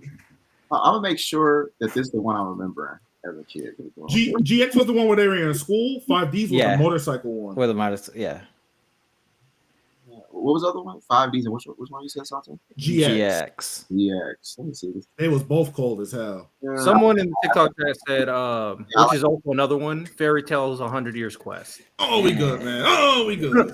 that's We good. honestly, I was so ready for it. It's mid, bro. $2 super. Oh, we should have put Fairy Tale 100 Years Quest for level 2 then. But $2 super chat. Blackbeard stocks at an all-time high, top 1. End of series? Prodigy, and a series. Prodigy, me and you've been there since the beginning. I'm glad you lot. All of us Blackbeard stands, we eating great. Salute to you, brother. That's until little bro pops up and Buggy just hey. But hey, Santo, why is he hiding his nose? That's I'm suspicious. That's an insane theory. Loki, but when Zebek translates to Buggy, I was like, wait. But there's no way. No way. Just stay tuned. Just stay tuned. Stay tuned. Angie, not too much on Digimon season 2. I don't think it was ass. No, the MC wasn't as good as Ty, but I don't think it was ass. Does anyone want to petition level 2 to change it to Fairy Tale 100 Years Quest? Since we already got a Dragon Ball here. That's fine. That's cool. Yeah. Sure. Let's make that change. Almost at Digimon Tamers, and that might be a masterpiece. I'm not lying, man. That shit gas. I mean, you guys haven't watched it, but I mean, MF Ghost is so fire, bro. Indeed, I have not. I don't think I've heard one person say a bad thing about MF Ghost. He's singing it. That's the 3D 5Ds theme song. Oh, I was like, what is this? That's the Yu-Gi-Oh 5Ds theme song. Oh yeah. So is everybody co-signing Yu-Gi-Oh 5Ds level 4? I'm fine. I'm not mad. I'm not mad. Random, you co-signing? Yeah, I'm down with that. All right, let's talk about it. Santo, pitch MF Doom. No, MF Doom. MF Doom, no thanks. MF Ghost. Why is it a level 5 masterpiece? What you mean no thanks, Santo? You don't like MF Doom? No, thank you. Hard pass. Me and you gonna talk backstage. We can. MF Ghost is 3D animation done perfectly. MF Ghost is the perfect sequel to Initial D. It keeps every vibe that Initial D was. Great soundtrack, great racing, great main character who's an absolute dog. Rivalries, just hype moments, whatever you want in a racing anime. MF Ghost does it in droves. It is a if you guys haven't seen it, tap in. Really tap I'm in. riding with Santo, man. I don't like I've racing. seen it. I believe in it. I'm riding with Santo. I mean, he makes a good pitch. I haven't seen it, but I think the only people that are tapped in is like me, Sauce, at least in our Discord, me, Sauce, and I think we got Kobe into it. That shit is gas, bro. to be fair, I can't think of anything else that would be masterpiece level. Like, I don't think JoJo season 3 is masterpiece level. Naruto Shippuden don't count. No, because it's the same manga. Oh, but we're doing anime. Yeah, but I said at the beginning, if it's the same manga, we're not counting it. Y'all get the Bleach one shot. We could. They don't get, No. I was just playing. It's definitely. Oh, okay. You know, it's definitely not number 5. You get, Okay. All right. Masterpiece sequel. Right now, MF Doom. You keep saying MF Doom, bro. MF Ghost is the only contender. I don't know what other masterpiece sequels I could think of. I don't think the Itachi novels count. no novels. Iron-Blooded Orphans. Is that That's a a sequel? really good. That's a really good Gundam. Yeah, the Gundam sequel. didn't y'all mention Fate? So Unlimited Blade Works. It's not a masterpiece. hell no, baby. That's what I'm saying. Is it a masterpiece for sequel standards? How do you feel about Heaven's Feel? I've never watched Heaven's Feel. I mean they're movies, so I have to judge them differently. Fair. That is fair, man. Riddell, you not rocking with that Code Geass sequel? We good, man. what Code Geass sequel? We good. I've watched all of Code Geass. It ends. It doesn't have a sequel, so. Angie said DBZ. Nah, I was literally thinking Is like, that the same manga type? it's the same manga. Oh, okay. America splits it up, but in Japan it's just Dragon Ball. Oh, okay. okay. Okay. Is MF Ghost going to win it? Hey, we're here. Can't think. Full Metal Alchemist Brotherhood? No, Not a sequel. not a sequel. Technically, I guess if you wanted to say Fire Force, but I wouldn't even say that's a No, that's not a masterpiece. masterpiece. Not the Bleach one shot the best case. Oh, I mean, we could just put. Hey, we here. I'm saying that to see if you niggas gonna be nasty and pick it. Like I really. Oh god. You niggas are nasty. I'm even asking ChatGPT, give me some sequels, and they ain't working. All right, looking like We here. Leon. I'm about to delete your chat. It's looking like.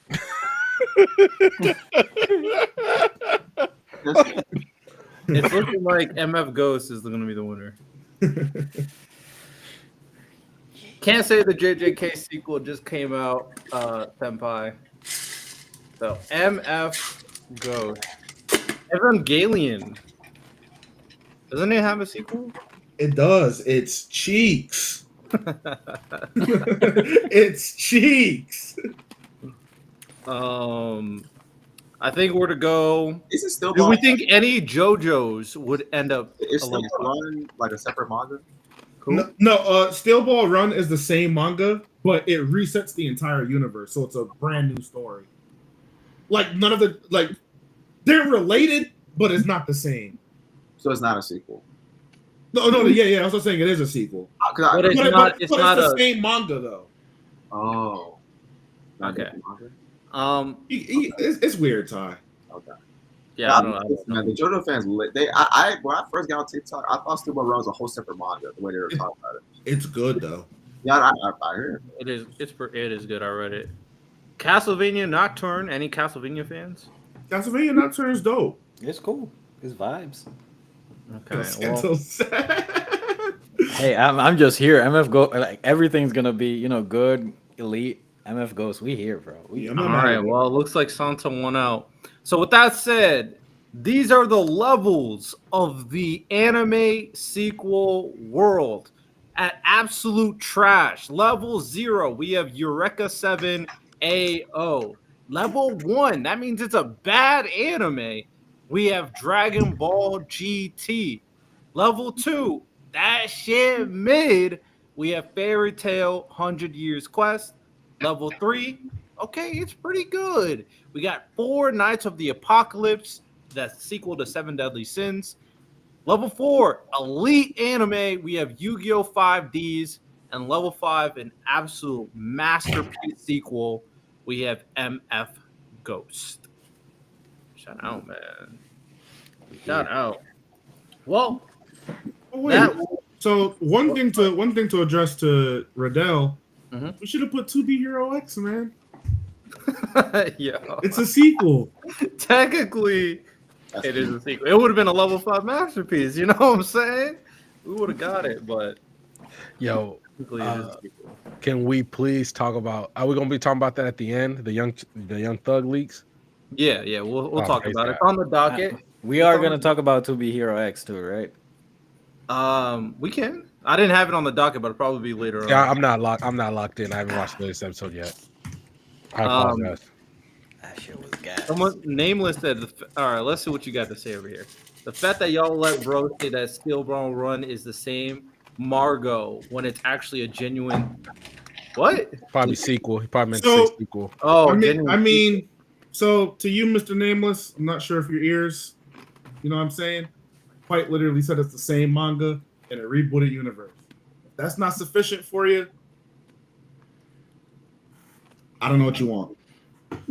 That's not sufficient for you. You can go touch grass.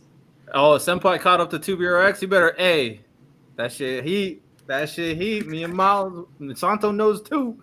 That shit heat. All right.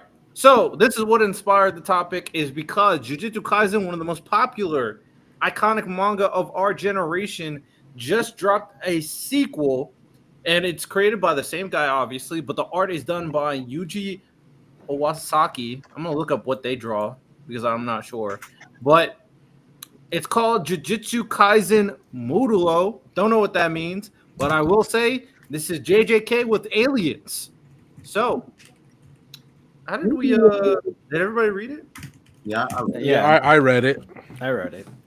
How's everybody feeling about? Oh, this guy wrote. This person drew Cypher Academy. I read that. It does have the same art. Okay, Okay, quick question. I thought Gege needed a break.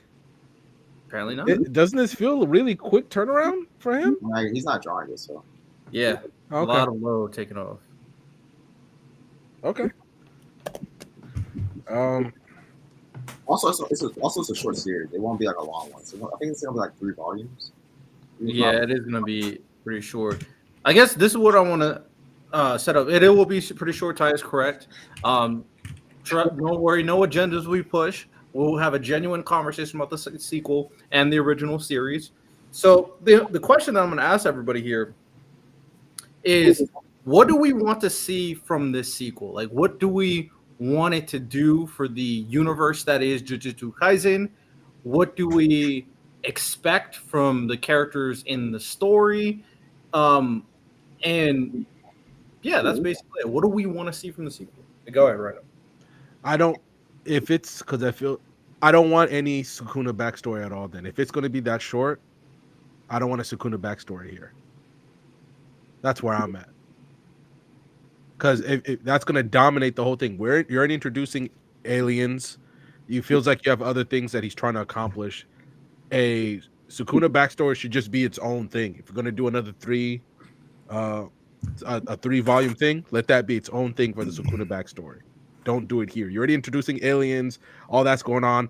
Hell, Yuta and Maki die. It's old age, but they die in the first chapter. Old man Yuji. There's a lot of things going on, man. Like, we don't got time. We don't got time. Oh, I see the disconnect between me and you. So I think we're gonna get his origins, but if you're talking about a backstory, like a whole narrative of what he did in the Heian arc, Yeah. I don't think we're gonna get that. Yeah, Yeah, it's not we, real. yeah, we don't got enough time, I think, for what Giga is trying to accomplish here. I mean, for me, I'm not looking for something deep or whatnot. Sure give me some Utah. He did. Show me show me what happened like right after. Show me, what we want in continue, like the same thing I was talking about Boruto. Show me some things that happened after the Sukuna fight. Show me the kids being born. Show me, some story of Yuta and Maki, like, living life. Show me Yuji growing up a little bit, whatnot. That's all I care about, to be honest, at this point, because it's early.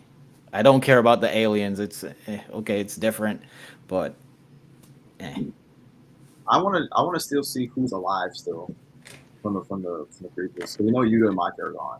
But I don't think that means that everyone from that generation is also dead. So I'll be interested to see who else is alive and what their purpose is in the story if they are alive. That's what I want to see. I don't have anything too crazy. I expect. Maki and Yuta were one of the older of the new generation, right? Yeah, they're only 1 year older though. Yeah, I mean they got. Oh, that's what you meant. Yeah. Yeah, I mean for me, I expect to get Sukuna's origins, and I'm very interested to see it. Sukuna is one of the most iconic villains in our generation. So to really understand where he came from, I think that is what's going to happen. How will that play into the cursed energy lore? I'm very curious to see how they play that. I was never expecting aliens, but this was a big hole in the story in terms of like understanding what Sukuna came here to do, why did he do what he did, and how that's going to play out.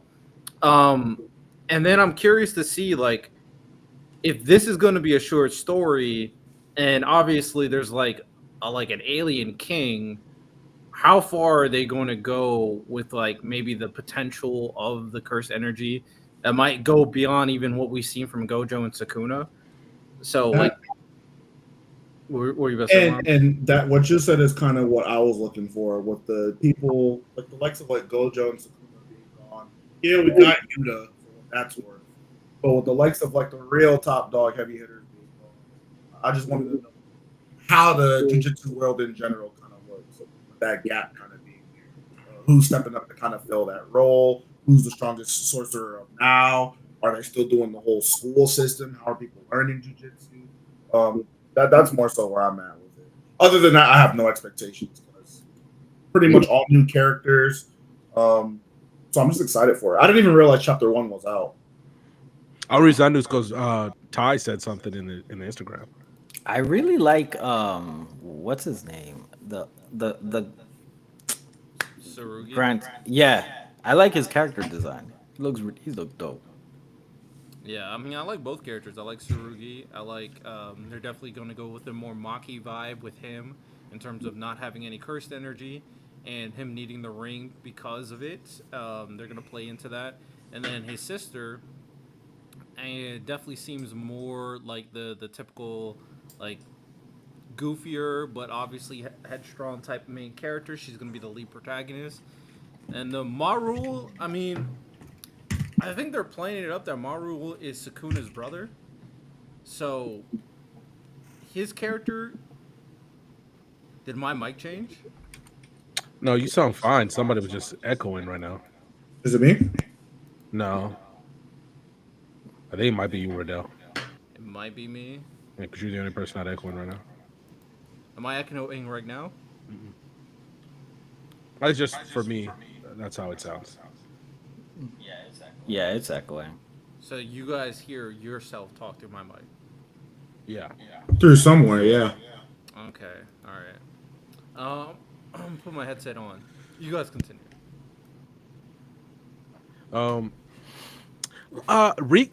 Is Rika still running around? Because they got her ring, right? Well, it's implied it's implied that she's still around because of the ring. But why would But she? it Why hasn't- would she still be around, especially if Yuta's dead? You know what I mean? I mean, her power still, I think I mean- you could say, is still in the ring. Yeah, it wouldn't be necessarily attached to Yuta's life force or him being alive. Like she's just out there. It's cursed Okay, energy. She's just out okay. there. okay. I'm gonna ask a lot of questions, so never mind. Miles, you go ahead if you want to talk. Because my only thing is, so then why would she interact with anybody if Yuta's gone? Especially, why would she still be cool with Yuta when Yuta Because got with they're Maki? well, they already settled all this. The original Rika is already gone. Like this is like the cursed energy version of her, I guess. I don't. They never really explained that, but like the human version of her, already like went to heaven or hell, whatever you want. I'm gonna say heaven. She's a little girl, but Nah, she was this is wild. just a cursed spirit. It's just like a weapon that Yuta uses. Okay. So yeah, that's all it was, and it just passed down to its grandchildren. I don't see why it wouldn't help like everybody else. To be Okay, if you honest, since explain they're like still that, then related to them. that makes more sense. Yeah, it could be something that Yuta says, "Hey, Rika, stay in this ring and protect our Yeah, grandchildren, our children," exactly. type thing. I am also interested in seeing more about the Gojo clan. Me too. Like, It's interesting that they call it the Gojo clan. We knew he was mhm. related to Gojo, but he never considered himself like I'm part of the Gojo clan. So Gojo said like he was like a far distant cousin, but now they're just saying, oh yeah, you're just part of the Gojo clan. So I mean, Yeah. I'm also trying to see how busted old man Yuji will be because he was crafted. He should be busted. I'm not saying he's the strongest, but he should be busted. he should be the strongest. I mean, you'd like to think so, but you never know with Gege. I mean, Yuta's dead, so I don't know who else would be stronger than Yuji. We're gonna meet some kid. We're gonna meet some or Megumin too. We don't know what happened to him. That fraud. Okay. All right. Tell us how you really feel. Yeah. I was on Reddit earlier and they said like no Nobara got with Yuji. And I'm like, that doesn't make sense. He was gonna get with that one girl, right? One girl he went to like middle school with. I don't know her name. She was like pudgy and Oh, the short and fat. tall And then girl. Yeah. she had a huge glow up. I think Nobara and Megami probably could be a thing, but like, no. Megami was gonna end up with the other girl that liked him. So they just go give Nobara somebody new. She might be a Mm. single bachelor. I'm not gonna lie. She might be. She might be just like Nah, let me chill. She a jump That's off. insane. Kai asked an interesting question. Like, do we think cursed energy is gonna Ooh. originate from the aliens? I don't know. Maybe Ty knows. Ty is in Tyler, our co-host. Maybe he knows if by memory, because I don't remember. Is did they ever talk about the origins of curse energy? I know they talked about like obviously the role of what's his name Tenzin in this, but I don't know if they ever talked about like their origins of curse energy. And then someone in the TikTok chat said Nobra wanted a boyfriend. Uh, so I mean, you can want things and nothing ever happened. nah, Oh, Ty, did you hear what I Nobara's said? gonna end up with somebody. What? Like nobody's gonna end up with somebody. You tell me she'll go through 2 generations of people alone? Nah, no way. She'll end up with Yeah. somebody. Now, do you think all three? Since we only know that Maki and Yuta are gone, you think all three of the dynamic trio are still alive, running Actually, around? Maybe. I don't know. considering that remember that guy that alien acts like sources like them don't exist anymore. So I'm assuming, now thinking about it, they're probably dead. Yuji would be, but he's so Well, if like he's Kenjaku crafted him comparing to be it, so strong. if he's I don't comparing it know. to Yuji and Gojo, like Nobra and Megami are way weaker than both of them. No, he wasn't. He wasn't saying them too. He was saying because we see a picture of all of them. He's saying sorcerers like them, and not they're. But they're. If we say sorcerers like them, we see a picture of them. They're talking about all of them, and they're all. He said they don't exist anymore. So they're probably all dead. Nah, they probably. Wow, I that's feel like at the disappointing. bare minimum, I'm gonna stand by the idea that Nobra is still alive. I'm just saying that dialogue suggests they're dead. That's all I'm saying. It could be a That's lot. disappointing for Yuji then, because that's disappointing. Well, Yuji, the interesting thing about Yuji is like some Mystic said it in the chat. he doesn't have a normal human body, so it's like he could still just be alive. What if he was taken somewhere or he disappears for the beginning? Because I think the minute Yuji gets maybe Ty, you could answer this. The minute Yuji gets added to the story, it's gonna take away in a sort of way from the characters that Gege is trying to introduce now. Because people will be like, all right, Yuji's here. What's good? Let's learn about him. What has he been doing for the last 60 years? You know, at least that's how I would feel. Because I'm still gonna give these guys a chance, but Yuji, old man Yuji's, I'm not gonna hold you. That's kind of what I'm here for. That he might be dead, bro. But I don't think it would take away from them. I don't think that his appearance now undermines them. I don't think that at all. Especially depends on why he's introduced, when he's introduced, all that stuff. So if he is, he could be dead. So I wouldn't be mad. I'm gonna assume that Yuji's still alive, and one of the big reasons why is I do think they maybe want to do, because if my theory that Marul is Sukuna's brother, then the dynamic between Marul and Yuji would be very interesting to see, considering at the end of the story Yuji was the one to, I guess, convince Sukuna. Marul seems like obviously a good guy from all intents and purposes. The Demon King still wants to do some wild stuff on the planet Earth. We don't know what their plans are. I do think that dynamic is probably important. So, also, if you think about like cursed energy, I mean, like I briefly heard y'all mention it. I mean, it just comes from negative emotion. That's the origin of it. And then Jujutsu sorcerers just know how to wield it rather than normal humans. So they all produce cursed energy through that. So I guess if you're saying like, well, why can't they produce it? That might be the question.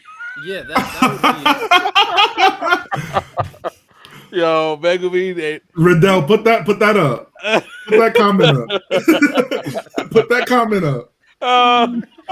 Yo, would we be surprised? I'm not gonna lie. I think it's the somebody photoshopped that. I'm like, y'all are so nasty. And people think it's real. People actually think it's real. But like. That's insane. Oh my god, that's you might be the biggest fraud of all time. It's crazy because people didn't smoke a special grade. Hey man, but Ty, to respond to what you said, I am curious to see like why they because they made a point of emphasis in this chapter that only Japanese people can like have cursed energy. So like, why is that the case? That's the part I'm curious. Like, where does the negative emotion aspect, when did that start just producing cursed energy? Y'all gonna be sick when it's just Gege saying Japanese supremacy. Hey. Oh, man. Hey, man. It was something like that, but the fact that they introduced the concept of Marul having a twin brother, like, the only person I could think of is Sukuna, so that's the only thing that makes sense to me right now. So however they explain it, I guess. Because that guy at the beginning that was on the spaceship with the guy, he looks like Sukuna too. It could just be him, but I feel like he would just make that a little bit more obvious, but we'll see. We would see. Kai said reading this chapter could make this like a scroll invasion. Shout out comic books. Gage still in from comic books?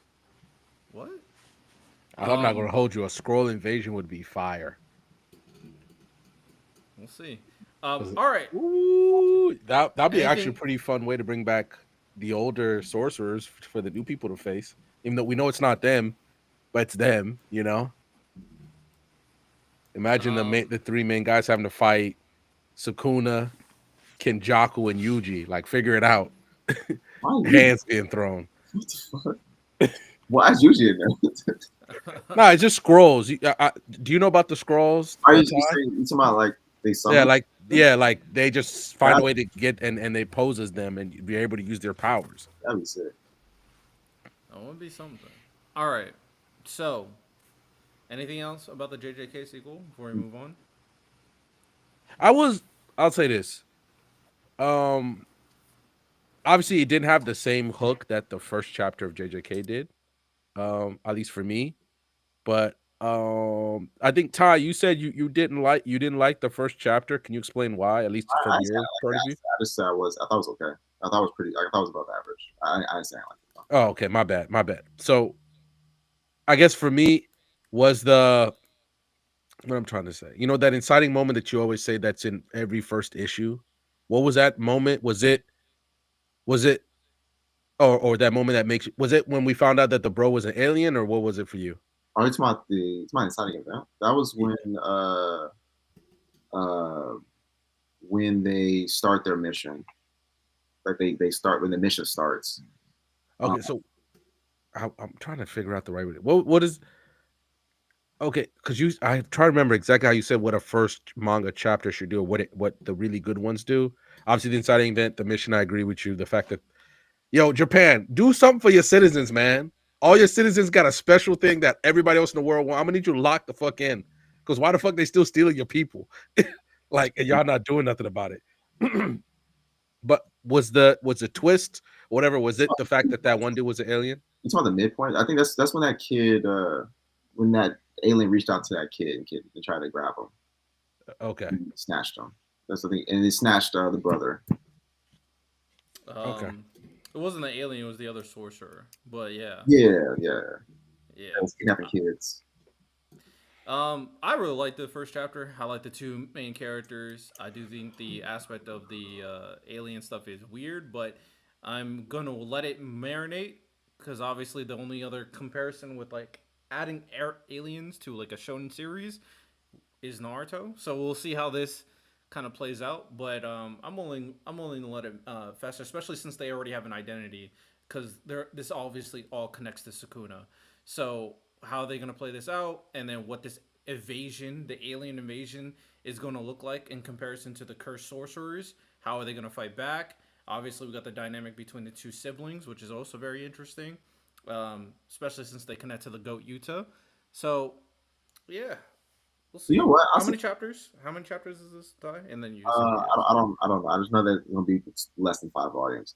I did see people comparing this to Boruto, and I think the biggest difference is that JJK did end. Like I feel like if we seen an alien spaceship like in Shinjuku Showdown, I feel like people would be like just as pissed off. But I feel like because JJK concluded and we moved on, I think people have less of an issue with it. Similar to Dragon Ball, like OG Dragon Ball concluded with Goku winning the tournament, and then this happened. I thought that's why I do think maybe the rest.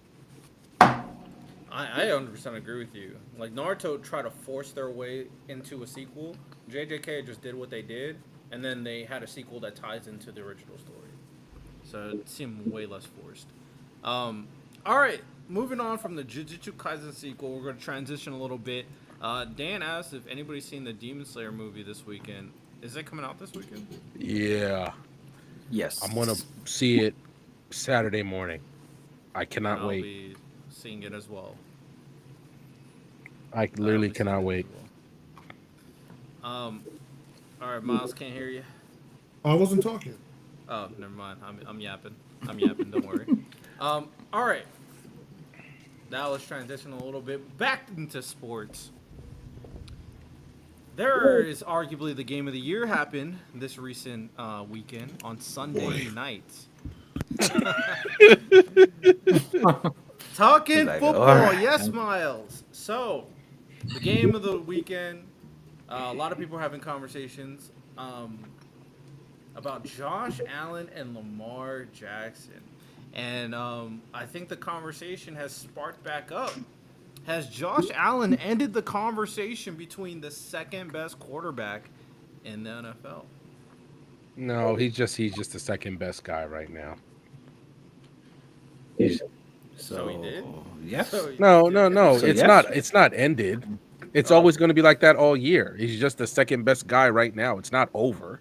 Because if Josh Allen has a bad week 2 and Lamar balls the fuck out, we're having a conversation again. That's why I don't like this like one game. People overreact to one game so often.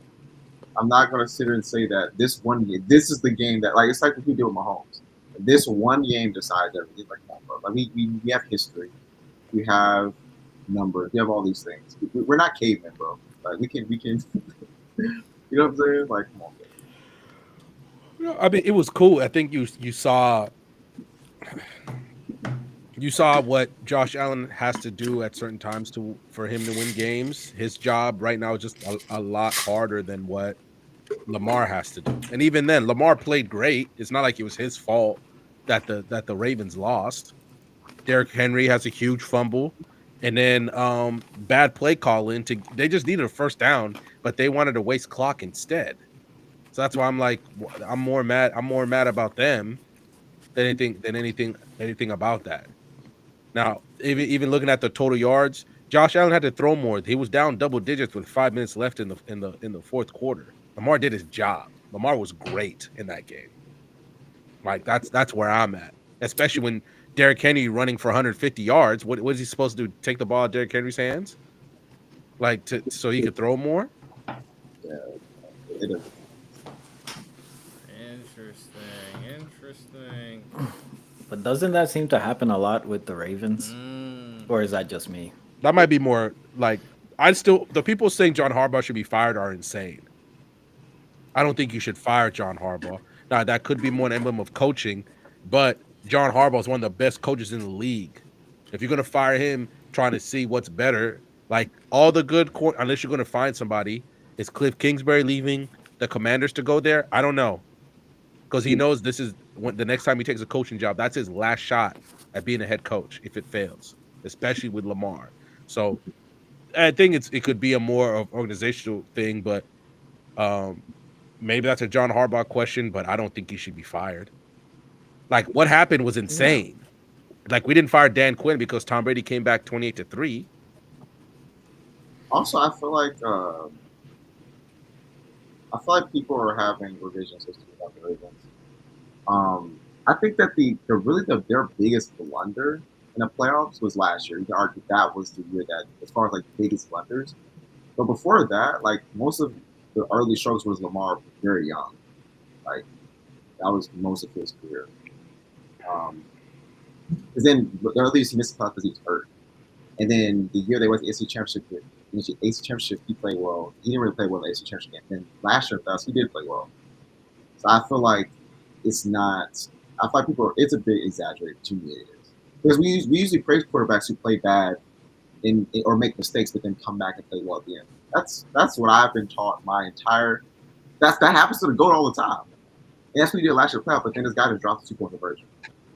So to me, I feel like their playoff losses are to me overblown and to a certain degree. Well, Angie, I'll say this: John Harbaugh is a special teams coach. Like that's where he's calling. He doesn't know how to call plays. That's why he has at least he usually has a good offensive and defensive coordinator. Do you see his defensive coordinator, by the way? Zach Orr is his defensive coordinator.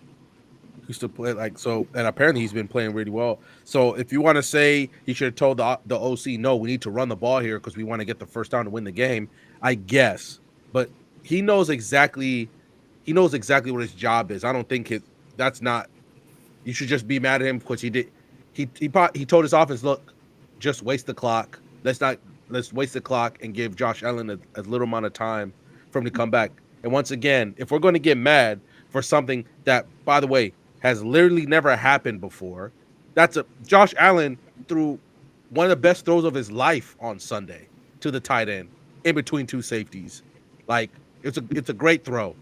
So if that's what if the Ravens have to lose like that, that's how they have to lose.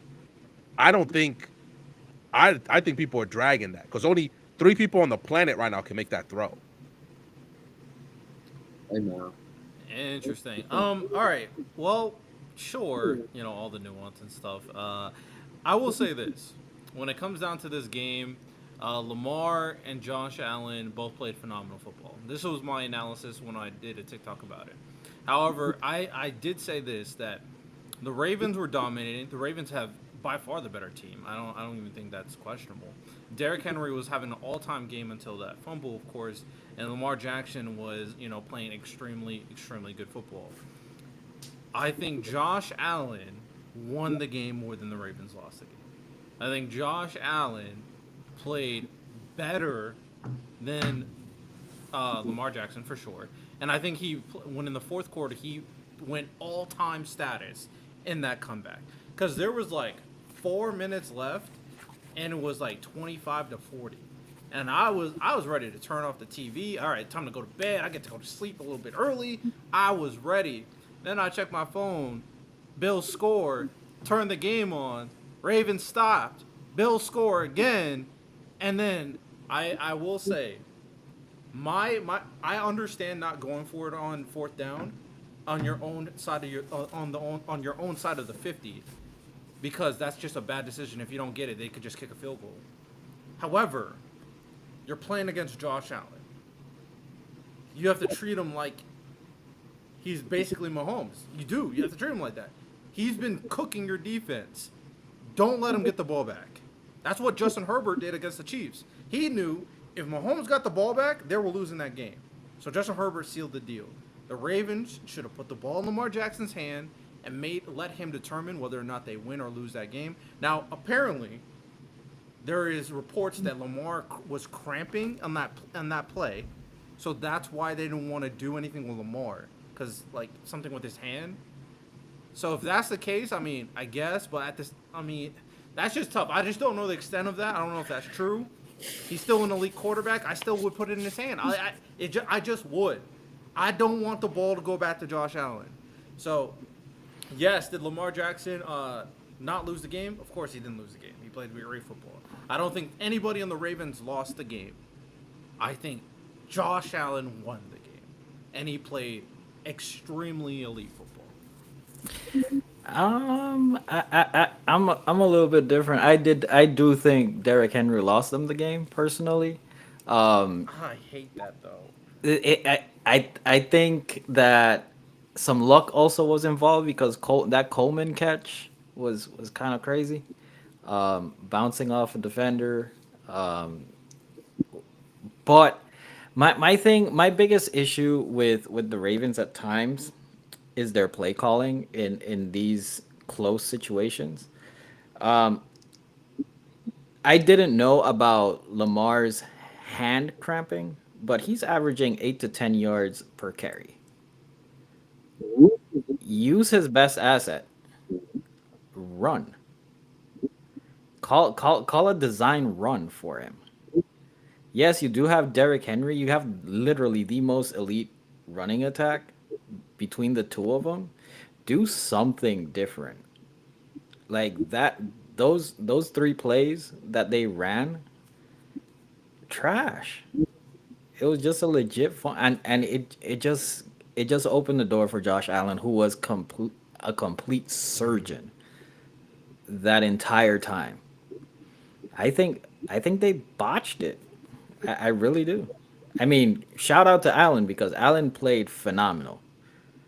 But I just think sometimes the Ravens get in their own head and they play cute.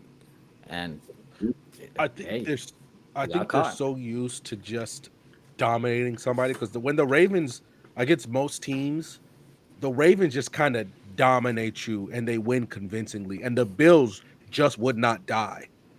The Bills, think about it. Derrick Henry had two back-to-back long touchdown runs. Most teams break from that, and the Bills Yeah. just kept coming back.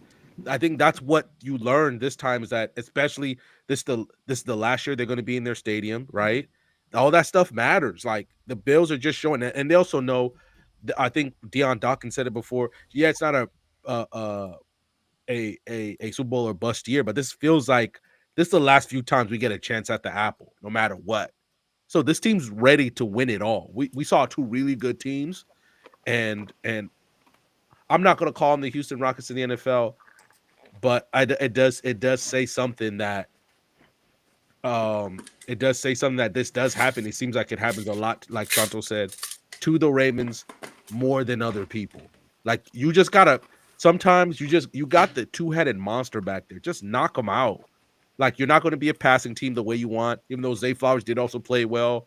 Rashad Bateman's, you got the tight ends, right? But No, they just got knock all them the out. weapons. They got all the Yeah. weapons they need. That's what I'm saying. It's like I just think Josh Allen just did phenomenal stuff out there. I'm not. I don't see any reason to blame Derrick Henry for it. Yeah, he fumbled, but he also was dominating the Bills so freaking badly. It was looking like a blowout. So it's like I'm not blaming Derrick Henry, not at all. Yeah, that play happened. The defenders, they got in the backfield and it was like, oh, we gotta make one play. They made one play. The Bills were getting fucking cooked all game. They just made one play, and sometimes that one play is enough. But in order for that one play to be enough, you have to be a perfect quarterback. And that's what Josh Allen was. He was a perfect quarterback. So, shout out Josh Allen. Ravens do find a way to choke, but honestly, they better learn from that game because they still have the best team in football, and I stand by that. And the Ravens, I think the Ravens' chance to win a Super Bowl, it has not been higher than this year. Like, there's legitimately no team that I think is better than the Ravens. Lamar Jackson's playing his best football. Derrick Henry's looking already like the best offensive player in football. Yes, the defense was getting cooked by Josh Allen, but the defense still have all the talent in the world. I didn't hear a stomach growl. No, that was me. That was me. I apologize. Oh, Bro got his gain all the way up. he heard that. He heard that. But the Ravens got everything they need. All right, let's move on from the football topic from Josh Allen and Lamar Jackson. I'm gonna play this real quick clip, and then we'll talk about the Young Thug stuff. I don't know what's going on with that, so we'll talk about it. But this is shout out to Ty. He inspired this topic. Me? All right. Yup. You know exactly Agent what of this topic chaos. is. I really believe in my heart that if the Titanic was sinking right now and they said women and children on the lifeboats only, some of you men would fist fight your way onto the lifeboats. Some of y'all would. Why did my granny call? You're fucking with me. You're fucking with me. I'll do you one even better. I would have threw the first punch. I would have been the first person to shove people. There is no reality. I put someone I've never met over my own life. Me, I get it's an analogy, but this is so dumb. It literally happened in the movie. Why do you think it's gonna be different? The way social media tries to gaslight men and condition us to these bullshit. Bro, don't get me mad. You mean to tell me you would want to be a real man and stay on that boat and drown to death over someone you've never met? You would. All right, so that is Ty's clip. Me. So the basic question is, Hold on. Before you go, Angie doesn't want you to talk right now because she just sent a $2 super chat. My Packers looking great. Shout out Micah Parsons. Can't wait till week 4. it's like week 4. Hey, let me just say this, man. That's where Riddell Cowboys before. wanted to broach this topic, so we know we're going to talk about it because Riddell obviously is throwing punches. Now, here's the thing. I agree with him in the video. Men have been gaslit to make their lives less valuable to other people. Now, here's the thing, right? If I was on that boat and it was my wife and child, you got me. Now you got me. Now it's like, okay, right? You got me. With someone I do not know, and it is not you're risking your life. You're not risking your life. You're sacrificing your life because you will die. You will drown. You will die. So the question is, should I sacrifice my life for somebody I don't know? So Ty, tell me which MMA move you're gonna use on that 5-year-old trying to get on the boat. Tell me what is it, a haymaker? So based on the ones that you taught me in the situation, I would probably the ones that you taught me, right? Because you said. What did I teach you? What did I teach you? You taught me that if I was scenario to right hook somebody, I was like, why would I do that? It's a little woman. I was like, why would I do that for? You said, nigga, I want to survive. I was like, okay, cool. Well, I'm saying, there's no shame in wanting to live. By the way, the memes, the pictures that people post on and all these videos people talking about it were hilarious. Someone said one of the memes said when someone tells you that women and children on the boat, you saw Robin, I want to live. That's bro, bro. Also, by the way, there are going to be some women that are smacking kids out the way. By the way, that's happening. So wait, what's the scenario? The scenario is, If you're on the Titanic and they ask for the women and children to get on the lifeboats first, which means you're sacrificing your life. He said, how many men would fight those women and kids to get on the boat so that they don't die? The point of the video was that saying men today would be different because they would fight for the boat while the other men back then. The men from That's what I'm saying. I could go get my pops. He getting on the boat. My granddad getting on the boat. I'm just not sure. The only way I said this, Miles, the only way I sacrifice my life for the woman and child, if it's my wife and child. If it's my wife and child, Yeah. That makes sense. I do it for my sister. Like any female, any woman I know, pretty much. So, Hold on. Any woman? I was a little hasty. In saying that, I mean like a relative. My sister, my grandma, my mom. Ty's second guess. He's questioning. He's going through the Rolodex right now. I'll say You want a grandmama drown? Let me explain why. All right. Mima going down? I know it sounds. Let me explain why. Me and my mom and my. Who has more impact on society? Wait, let me check. Let me sound crazy. No, let him finish. My mom said that she would never want me or my siblings to sacrifice our life for her because she's lived her life. She said she would never want to do that. My mom has said the same thing. Like that's why I wouldn't do it because she told me not to do it. Yo, I'm just following orders. Not. So I'm allowed to. I'm not trying to joke. I'm being so serious. Like, I know. I got you though. Yeah, it's like I would never tell my kids to sacrifice their life for me. You know what I'm saying? Like that's. No, yeah, I agree with that. I mean, the family stuff is easy. I think most people, family you care about. Yeah, I will say, okay, I'm gonna meet you halfway. When it comes to a woman, I don't know you. 100%. I ain't gonna. No shit. Now, Is that not common? Is that not common? Riddell is. No, Mosh, you're not. No, it's not. That's social media fake wokeism. You're being fake woke. Yeah, exactly. It's like that's the chivalry. That's the chivalry. However, that's not chivalry. You're being fake woke. I call it what you want. Hold on. I'm gonna hold on. Let me land the plane. I will say, for kids though, I probably will let kids go before. I see that.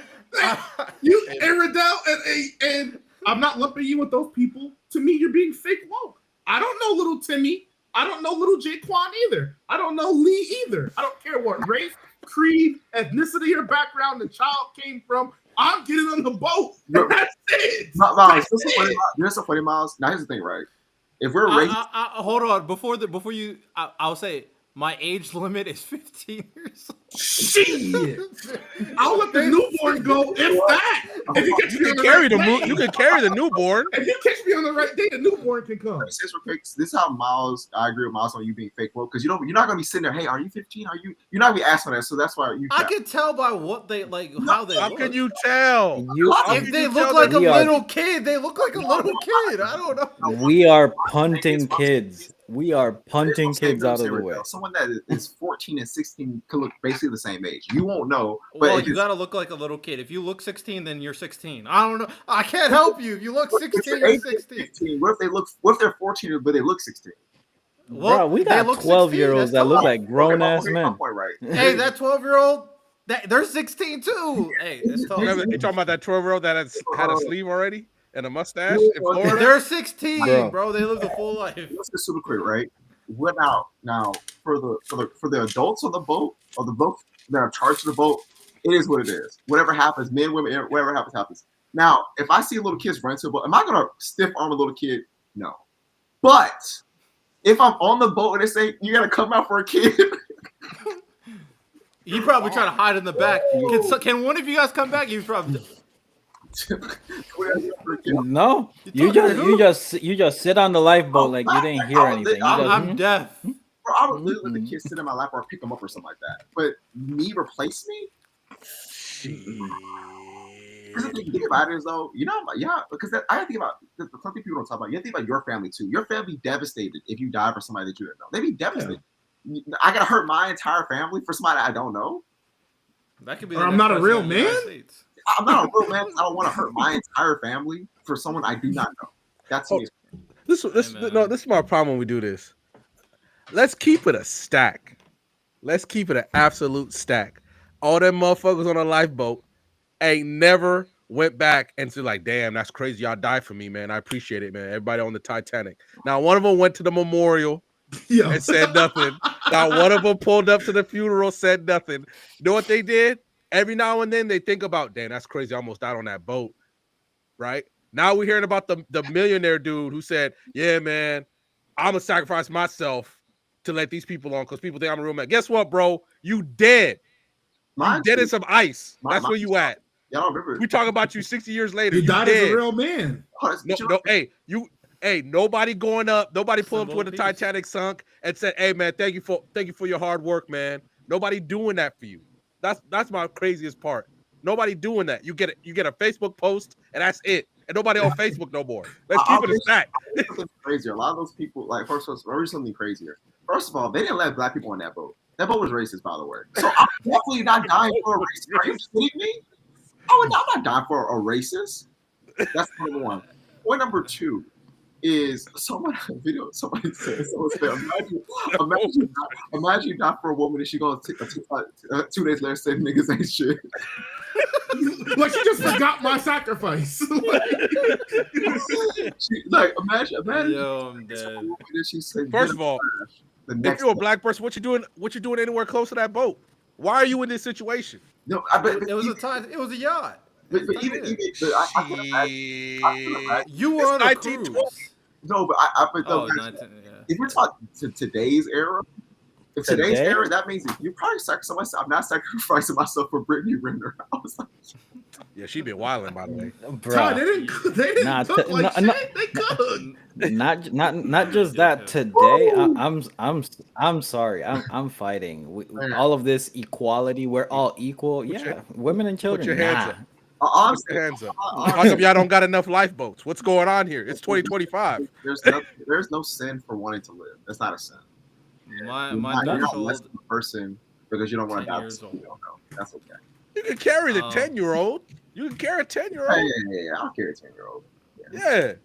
The lifeboat is full. I am crowd surfing on top of somebody. I'm like, bro, like literally, the kids need to be like sitting on people's shoulders and shit. Like, I'm gonna be like Aaron and just dive into the lifeboat. So we all cooked. All of us cooked.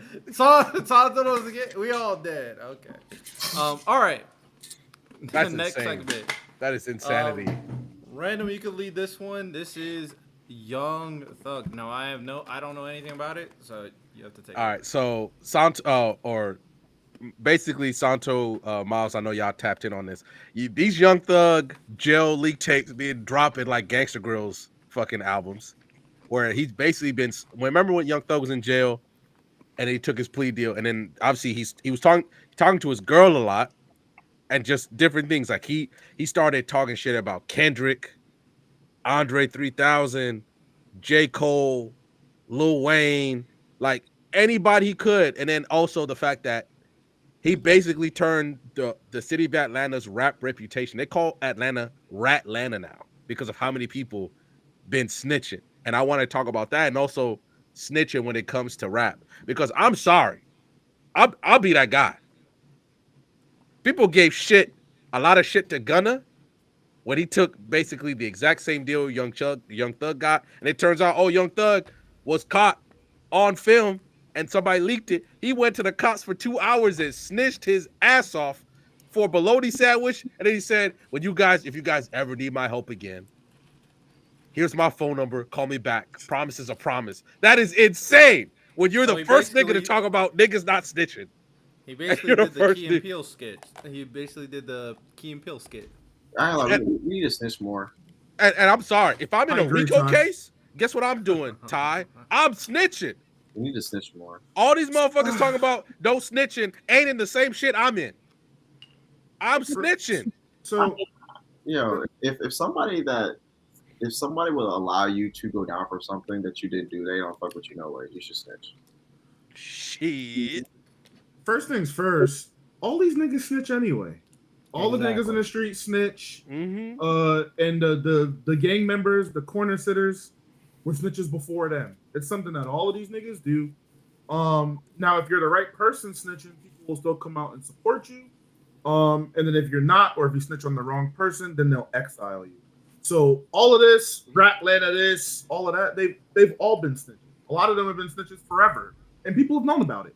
So the whole idea that going to jail for a crime you did not commit, or if you know someone did commit a crime, that's just ignorant. That's stupid. That's dumb shit. Now with Young Thug, that nigga was moving like my auntie.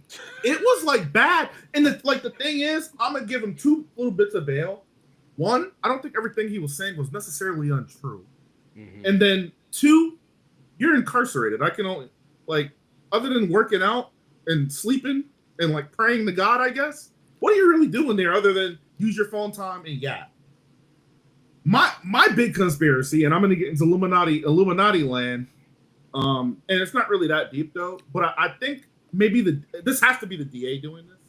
I couldn't see anybody else doing it, or there's somebody employed by the DA, but they're trying to turn all of these people against them. I think that's ultimately what's happening. And Young Thug just happened to be the right motherfucker to just be yapping all day. Shut up, Young Thug. You talk about everything. You talk about Glorilla, everything. He said, Glorilla, you ugly. I said, what the fuck? And then she responded and said he was in the DMs. So I was like, what's... First of all, I was like, that's a man for you, because that's how niggas be. But then I was like, 2, if you knew, like, bro, this whole situation is just nasty. And then there's a touch on the Gunna tip, and then I'll let Santo go. Yeah, I'll let Santo go.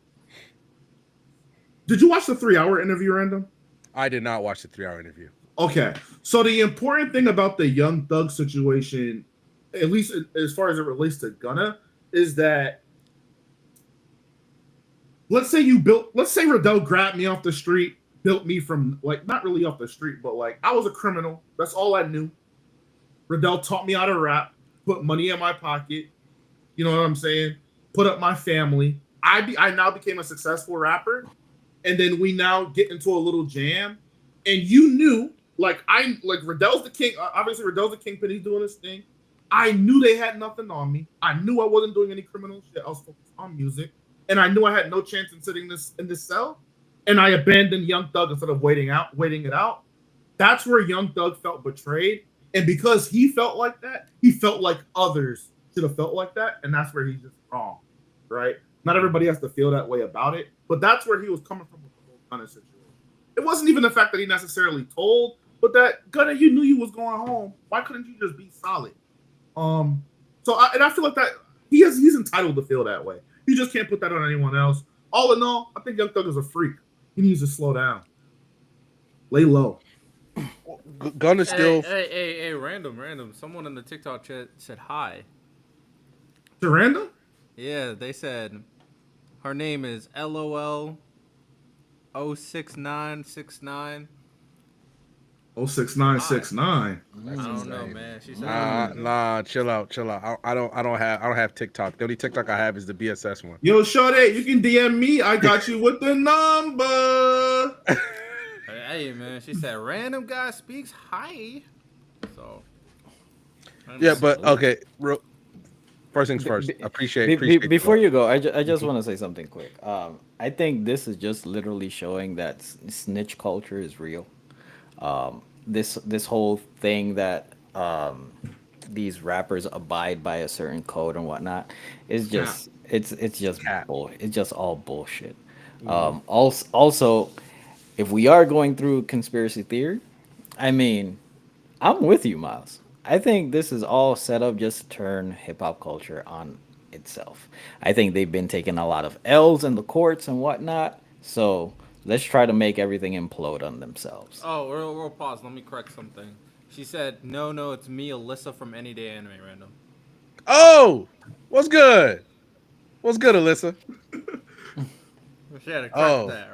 All right, my bad. You can't just leave with LOL 6969. I don't know who that is. Yeah, I have no idea. So 6969 is wild. I'm saying. just saying. Hey, it's good to Alyssa, they trying to get you in problems. Alyssa. Yeah, I know, man. Man, I was just reading the name. I apologize, Alyssa. No disrespect. No disrespect over here. A friend of Random is a friend of ours. We are not disrespectful. But that's honestly all I think about this whole situation. I just think it's all bullshit. This whole street culture, blah blah blah blah. Don't snitch. It's all bullshit. We've seen it multiple times already here. But like I said, if we are going down conspiracy theory, I mean, hey, let's make hip hop culture implode upon themselves. That's what the DA is trying to do. I agree. Let's lock them all up. Yeah. I agree. It is insane. That lawyer. Riddell is crazy. Insane. Yo, if they're all locked up, who's left for the hip hop to make hip hop songs? Blueface. Who we got? Hey, we got Tyler the Creator. We got shit. We got Kendrick. You said one name and it got quiet. Kendrick. We got Kendrick. We got J. Cole. Yeah, J. Cole definitely not a criminal. We got J.I.D. Corday. We got Freddie Gibbs. Gunna. His We comeback. got Gunna. We got Gunna since he been out. He been cooking. That shit gonna So be more after basically, this we now. can lock them all up and we'll be good. All right, we fine. Nah, It's gonna be grim. Jay-Z gonna have to good? come out of retirement. What? I heard he is. I did hear that too. Mm-hmm. All right, I'm locked. Is he gonna increase Beyonce's aura? Bro, Yo, people are still talking about that. Did y'all- I did y'all check hear- that clip every they almost like really? twice a week. So we get comments here and there. It's like still talking about Beyonce and Taylor Swift. That was a good one. That was a good combo. Who were you the one that said? Who said that Beyonce had less aura? It was you, Santo. No. Right? Wait, It was was- Santo? I thought Yeah. it was Adele. No, I What? said I said you think again. I said that? ver- That's disgusting. I misremember it, but no, I said respectfully. Taylor Swift got more aura than Beyonce. Aura. Respectful. Aura. It's not respectful. Aura. Yeah. That's insane. Aura is insane. Man, we really just clip farm like those? We could though. Aura is insane. We could. But real quick before we go off track, besides the fact I do want to talk about that country music dude coming out in support of Beyonce and her Cowboy Carter album. Santo's right. Like this thing where people act like they're these demons and all that, when you can, which is crazy to me because I feel like you could survive that. Rick Ross survived what he did when we found out his past about how What did he do? moving. Being a correctional officer? Yeah, and all that because the way he was Having a job. moving. I was like, because the How way was he he positioned moving? himself. He was a correctional It officer. was a whole correctional officer. What's wrong? And That then sounds, that sounds like a safe, upstanding citizen. Yeah, but the way I think the way rappers position themselves, and maybe this is just how it is, especially because Oh, also because he's locking up other rappers. Gotcha. Riddell's being What the fuck is Riddell? Riddell is on a different time, bro. but also like y'all guys, people act like every dude out rapping right now is like King Von is insane. Like Yeah. like if, All the ones that are in jail. yeah, all the ones like are literally in jail. Like so I don't understand why you guys think about that. Now he's more of a meme than anything else. King Von is ever since he passed. So I just understand. Just look what it is. I'm looking for a dude with crazy bars. I'm not looking for a fucking criminal. That's what I'm looking for. I just want somebody with some bars. Is that crazy to ask? I don't understand why you believe these people do half the stuff they say. And by the way, did you hear when Young Thug was talking to 21 Savage about Gunna? Motherfucker was talking to 21 Savage about everything. But I'm like, hey man, I don't know if that's the move. Man, I could hold Gunna shit back if I wanted to. I was like, God damn. Random. It's funny how 21 uses his actual ad-libs in regular conversation. I know. All that nigga was saying was, oh, God. Okay. Oh, Like, God. bro, really living his truth, man.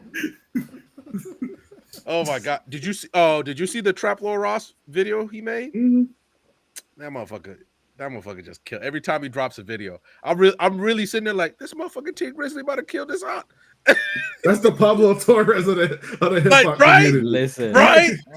I'm like, bruh, I'm sitting there like, What's the one? The one on St. Louis? I said I ain't never going to St. Louis. Never in my So life. it's him that does all of the news and letting you know what everybody's doing, and then Mhm. 1090 Jake on the paperwork. That nigga just spawns in paperwork. You been to jail? You snitched? 1090 Jake knows. Oh my god. But I guess the other thing I want to talk about real quick since we're on the music thing. So this country music guy, I can't remember his name, came out in support of Beyonce and her Cowboy Carter album because the country community. Let's keep it a stack. Let's keep it a stack. They being racist against Beyonce because she black and she made a album that's apparently is up for some awards in the country music scene, I guess.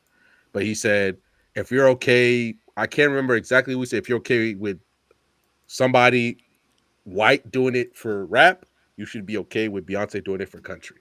And I'm like, I don't understand why. I didn't listen to the album.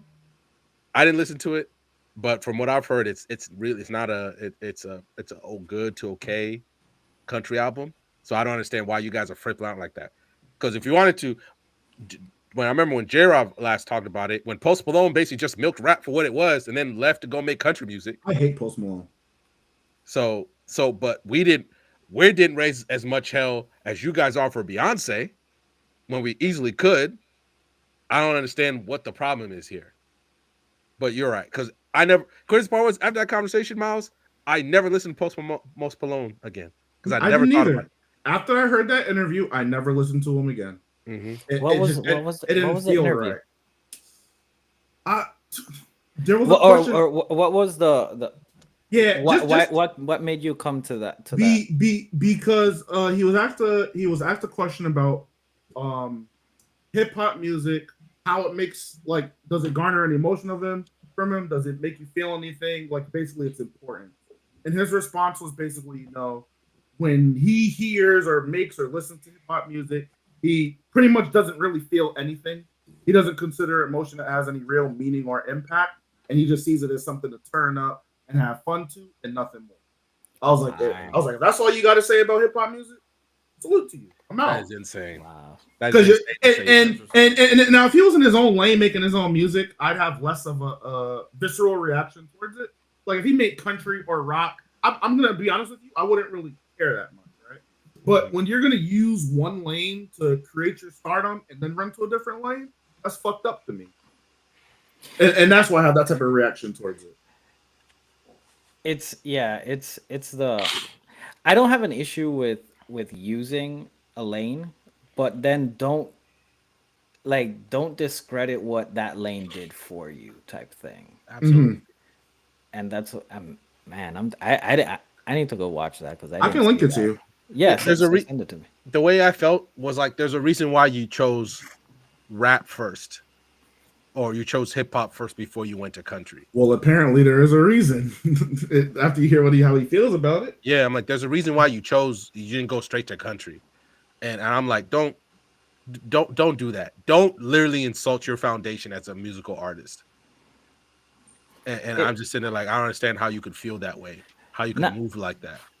And now, just strictly a musical question: if you were an artist trying to break out into, let's say, either mainstream or just in the music field in general, which genre of music would you pick first? Wouldn't it be hip hop by default? Pop. I would say I'm with Miles. I would say pop. Isn't pop dead right now? It's the easiest style to make. It is dead, but I can pull off a hit and be Sabrina Carpenter and live off my one hit for the rest of my life. That's how pop works. Quick question, and this is going. Sabrina Carpenter made Espresso. She doesn't have to make another song ever again. She's good. I think a better example is probably Meghan Trainor. I was going to say Meghan Trainor. But Meghan Trainor, Meghan Trainor put in a lot of work in the game, though. Yes, she did. I really don't follow these people. I don't. To be honest, I don't really care. But my thing is, I understand why you would say pop. I probably would still, like, if I'm building an identity, a brand, and all that, I probably would say hip hop. For sure. Because the reason I go ahead. No. Go ahead. Oh, I said you can get embedded with when it comes to hip hop with like a specific like culture. It's also much more applicable to more people, I would say. Like all these other music is very more niche. Hip hop is, I would say, in comparison, other than maybe pop, But even pop doesn't really have an identity. It's just you gotta have that hit tune. Hip hop has, you can get a hit banger, you can get a brand and identity, and you appeal to more audiences than probably any other genre. It's probably the best one. Yeah, I would say hip hop as well because I think hip hop right now is pop music, just by default. Not mad at that. Who recently has popped up in the hip hop scene? Who has recently popped up in the hip hop scene? Like a new person? Mm-hmm. Wouldn't it be? I'll give you a 5-year window. Wouldn't it be your? Wouldn't it be your boy? Cardi? Playboy? No, well, Cardi been running for a while, hasn't he? Cardi been rapping since 2013. No, I know he's been rapping since 2013, but in this 5-year run that he's had, who knew us coming? oh, you're saying new, just brand new. Jid been rapping since the 2010s. Jid was making music in 2016. I guess I'm misunderstanding your question because when you make a statement like "What's the easiest lane to come in and make a name for yourself?" Like I think we'd be able to point examples to someone in recent history that has done so. And when I look at hip hop, I really can't point to any names like of recent times where there's somebody that made a song or maybe two and they've like popped. I think Jid doesn't count. I see Leroy said Jid. I wouldn't count Jid. What's the closest we got? A Boss Man D-Lo? What's her? What about Big X the Plug? I thought the question was like, what would be the one? Was your question easiest, or what would you prefer? Because I just assumed like. Well, a preference has to come with. Like, are you not preferring hip hop because you think it's easier? No, I'm just saying I can do more with hip hop. So that's why I named all the other. You could make a pop politics song right now. I agree, but I would still say that you're pretty much typecasted from that one pop song, or at the very least, like, I think that's pretty much you're typecasted. You're not. I don't think you're really looked at beyond what that song provides. Oftentimes, like in order for you to become like a true star as a pop star, I'm trying to think. I don't consider. So that's what I was saying. How many hip hop stars are there? Would you say Glorilla would be one of them? That's a good one. That's a good one. Now, I do think women are on a different playing field a little bit. Sexy but I was just gonna say Sexy Red too, but both of those, I actually think those are good. And then Leroy said Big X the Plug, like Random said. I'm cool. I'm cool. Big X the Plug. Mexican OT helmet. What about Central C? I know he's British. Central C is British. It don't count. He British. Okay. Don't count. I like Mexican OT. I'm sorry.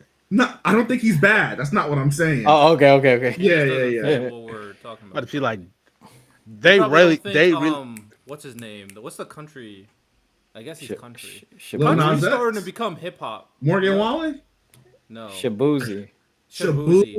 Yo, country is literally just become country and hip hop are meshing right now. Oh, I mean, you've seen a lot of the older hip hop stars see country as a new lane. That's why Beyonce made a country album. That's why, and I think she's also born and bred from Texas, so I don't really mind her like. No, I'm not saying it's a bad thing either way. Really shed a light that black artists can really make country something.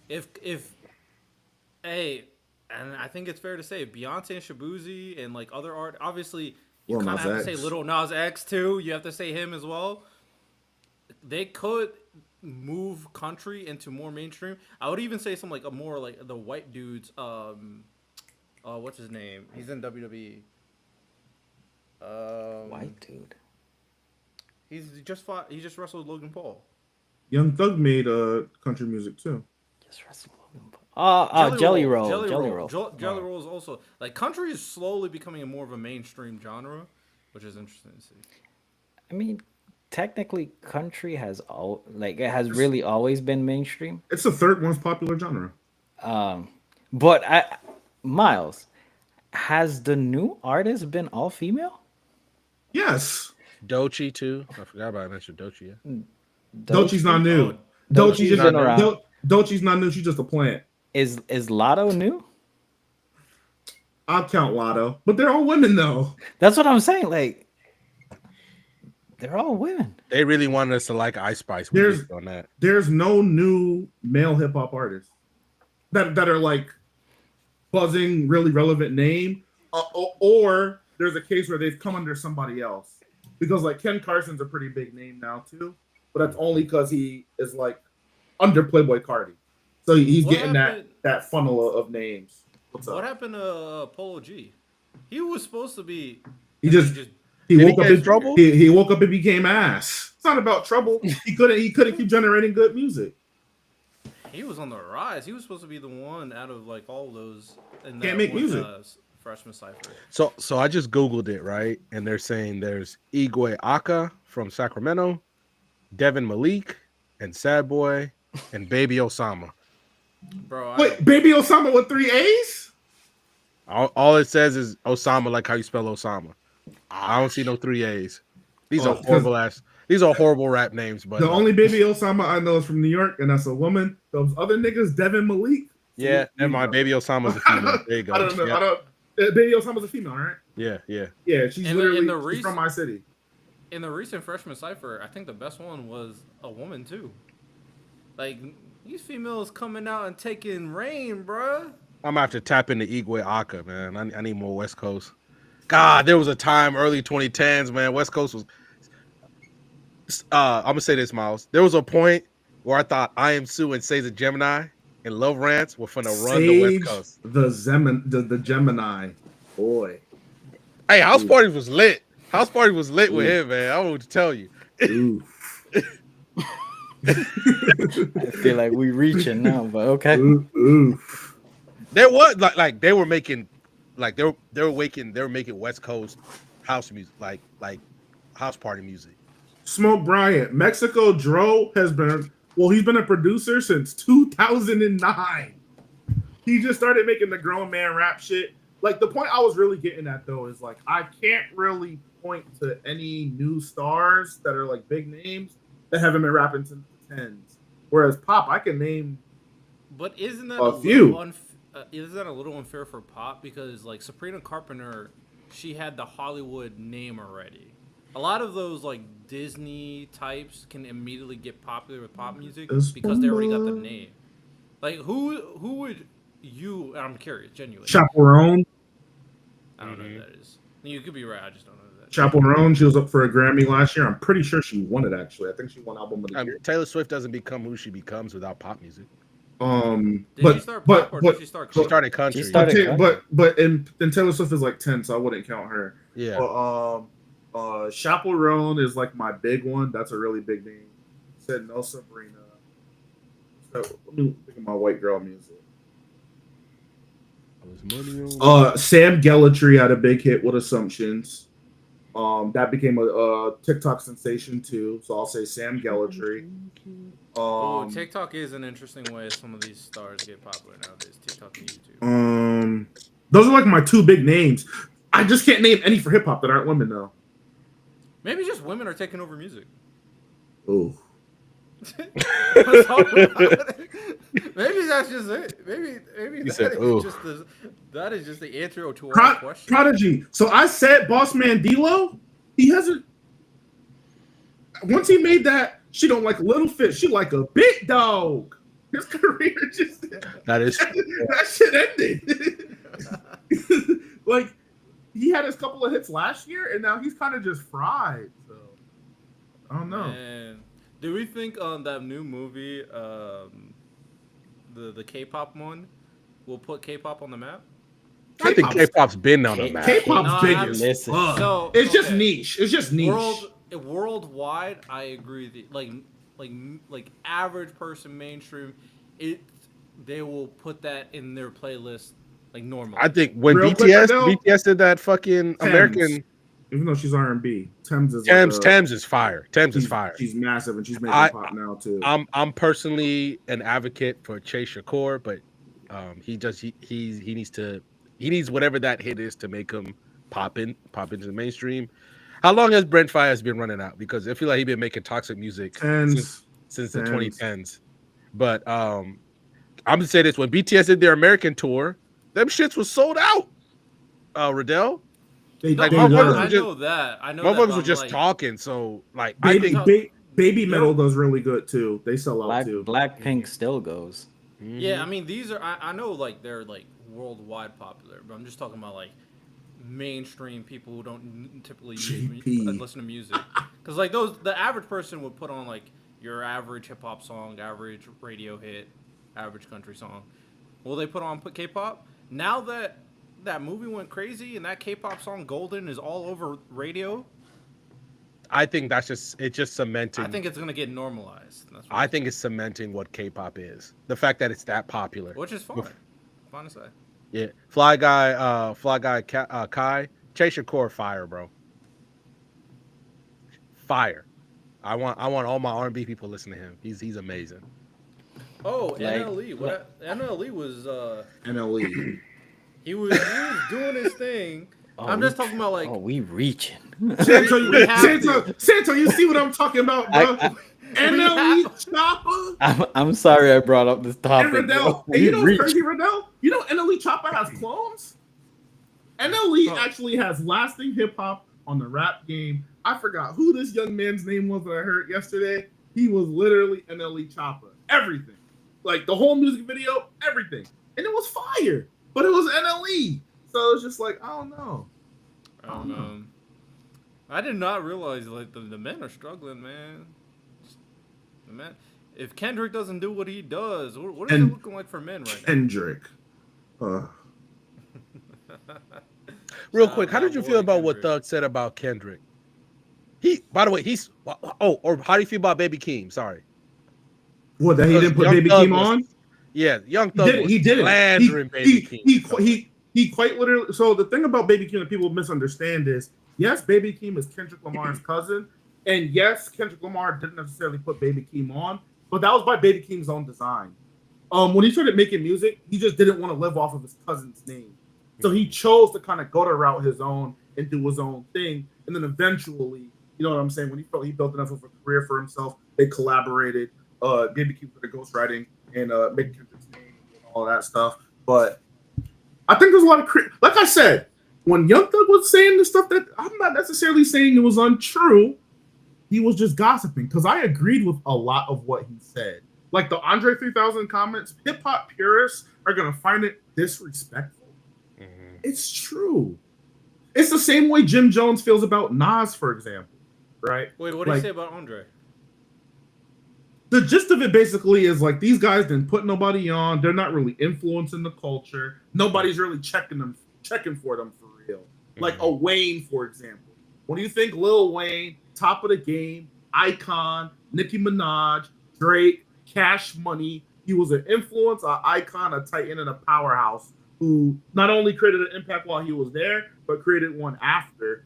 I don't think you can say that's true for Andre 3000. He gets the respect for being a wordsmith and his lyrical prowess, which I think he deserves, and I think he's very true. And he put out outstanding music with Outkast. But when we're talking about a long-lasting effect, what did he do? Who did he put on? Whose life did he change? Yeah, that is true. Other than the random one where I saw him when on Take Care, he hopped on a song with Drake. I was like, what? That nigga's playing the flute now. Yeah, see, that's where I was like. I agree with Young Thug on that because look, man, he had his spot in the game. Maybe he just didn't like how it goes, but you like Young Thug said, you didn't really put anybody else on. But that's the thing. I mean, and for the the purist or whatnot, sure they would take that as disrespect. But also, two things can be true because, like Miles said, like he really hasn't put anybody on, but. He can still be that wordsmith, great guy. But I think there's a different category of, how do I say, of influence. Like, let's say somebody like, I was just about to say that, like Wayne or like Gucci. Like Gucci put on a hell of a lot of people. Mm-hmm. Like, and he should get credit for that. Not to say that he's the best lyricist out there or an amazing, hip hop artist. No, but he is incredibly influential. So would you And put Dre over Andre? Dr. Dre, What, the doctor? Hmm. Influence. I would have in to, t- but I'm in not Yeah. happy about it. But I would I- have to. in t- I mean, what he's done for hip hop, I would say yes over, because it's not just rapping, putting somebody on, but also in the terms of producing and like putting things sonically. Yes, he's done more than Andre. Now, in terms of actual performance, wordsmith, lyricism, Hmm. No, yeah, he's not not. He's not close. a. He's not a. He's not a trained rapper. He's a DJ who made the turn. But that's what I think is, I would say hip hop's, I, I don't want to say it's an issue, but it's something that I think the culture lacks, in terms of we group everybody in the same pool type thing. Yeah. And I think that's where the issue goes. Like, you can't put Gucci in the same category with Nas, but Gucci's influence could be comparable to Nas, if that makes sense. Hmm. Mhm. Although not on the musical side of things. Exactly. To kind of touch on what Angie's saying, like, and I get where you're coming from with the antics and the behavior, things like that. But when we think about what Young Thug has like done for the rap game outside of just music, we got Lil Baby, Gunna, Mhm. Lil Keed, Lil Got It, all the littles basically of the modern era, right? And then you can argue to an extent he has close ties with 21. He has close ties with a guy like Future. Like, this modern Atlanta scene is probably more influential than anything we kind of saw in the 90s. They pretty much took hip hop, shaped it, and ran with it. Now, we're in a horrible spot with music, so you can kind of argue they destroyed it. But influence is influence at the end of the day, positive or negative. Mhm. Very valid. Very valid. All right, that was a great conversation. Is there anything else you guys want to talk about before we wrap up today's podcast? Nigeria ain't got no chance in Blue Lock. Yes, they're cooked. They are so cooked. I'm just sad that. Look, I knew it was gonna happen. I knew it was gonna happen. The minute they said Nigeria was up first, I was like, the culture or the continent losing that battle. But Jesus Christ. But I wanted to talk real quick. Do we want to continue talking about Blue Lock, or can I just talk about that? I just want to say, like, I was completely wrong. I thought it was going to be issues left and right. Nah, everybody has leveled up insane. This previous chapter of Blue Lock, they showed Onazi's story, from rags. Hey, let's get a group of friends. Let's make it out. We gotta get out of here. And morale was high. They finally got a shot off, and that demon Gagamaru said, "Nah, I've been practicing with baseballs. This is moving slow to me now. Stop that shit instantly." They got no shot. Uh, I'm about to play Silk Song because it's free on Game Pass. But what I was gonna say was I want to talk about the Ryan Clark. He didn't need to do Pete Traeger like that on ESPN. That's one of the dumbest things about the athletes versus the media is like you didn't play, so you can't quite possibly understand. It's one of the dumbest things that we do all the time, at least that athletes do. Because if you want to be like that, most of the coaches and stuff, like most of the great minds in sports never played the game. Bill Belichick never played the game. Greg Popovich never played the game, especially on a pro level. Andy Reid never played the game. So I never understand why you do that when you can just understand the relationship or the symbiotic relationship that the media and the athletes have. Instead, you got Ryan Clark just trying to punk Pete Schrager on Get Up last week, and Pete Schrager took it like he didn't back down because we also got I think a lot of athletes forget that not everybody Skip Bayless. or Stephen A. Smith, a lot of them put in the work that Pete Schrager has, that Mina Kimes has, you know. But instead, you just all lump them in, and then you wonder why. And then you wonder why this thing don't get better. Because if it was so easy, then you guys could do it. Drew Brees knows a hell of a lot about football. Bro couldn't commentate to save his life when they gave him Sunday Night Football. And I don't understand why we have to have this adversarial thing when you know they're not people like that. Just because you don't like a few people in the media, that just don't lump them all in. Because the media tries its best not to do that with you. And Andrew, you're cooking because he sent out a little public apology while he was live tweeting a fucking game in the middle of like talking about bad at balls, and it was during the Chiefs game. And I sat there, was like, you just can't let them get away with that. Because Ryan Clark, ironically, I think he does that kind of pseudo righteousness shit all the time. But this time I'm just focusing on Pete Schrager because you don't need to hide it. He doesn't hide how much he's worked to get where he's at. So don't just belittle all the years and hard work that he's done. Especially right now because the media is on up because Pablo Torre is leading the charge and you got other people pushing the like, yeah, but you know what they do, Jack John? They say, oh, well, you didn't play in the NBA, so you don't know. That's what they always do. Like, because another one, D'Angelo Williams went on Good Morning Football like a few years ago. This clip just popped up where he basically called Pete Schrager and Kyle Brent to task because what do you guys know about playing in the NFL? And I'm like, don't do that. And they had a 30-minute conversation. Basically, it felt like a 15-minute conversation where D'Angelo Williams is literally laughing at them because of what they think about, because they're saying why they should be able to talk about the NFL. And he's laughing at them. And I'm like, then you're never going to change shit like that. I never understand why athletes do that because that happened when we were on open field to Lonnie. Well, you never played the game, Lonnie, so how do you know about the football? And I sat there, I was like, nah, don't do that. Don't do that. Because if you know anything about Lonnie really tries his hardest to freaking what do you call it? To freaking learn as much as he can about the game of football, even though he never played it. And just because you played high school football doesn't give you the automatic authority over Lonnie. So that's why I remember I went up and fought for Lonnie against that, because that's bullshit. Because then if you're like that, I played college, you played high school. Then I should technically know more about football than you do. So then why are you talking? And I don't do that. I never understand why athletes do that. And I think we should really be call them into question when you do that.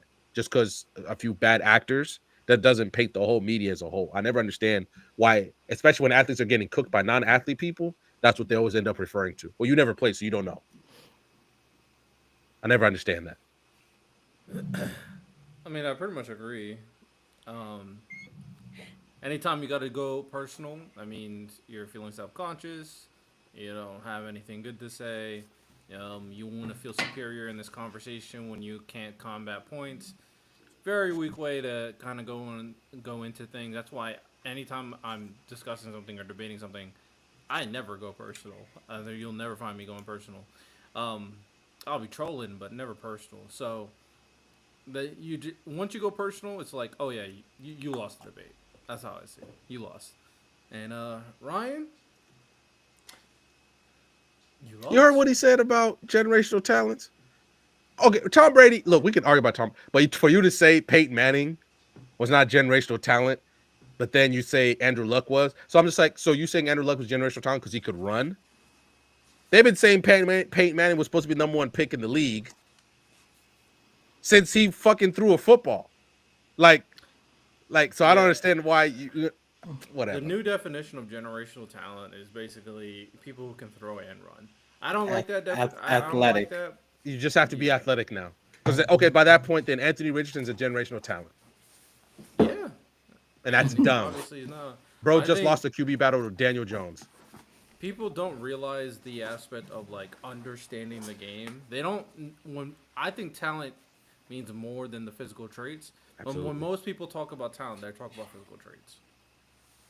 See, that's what I said to Sauce in the Discord. I think people only look at generational talent from one way. See, at least my definition, this is why I talked to Lonnie when we had this conversation, because me and him differ. I think Tom Brady's generational talent. He thinks Tom Brady's a generational player.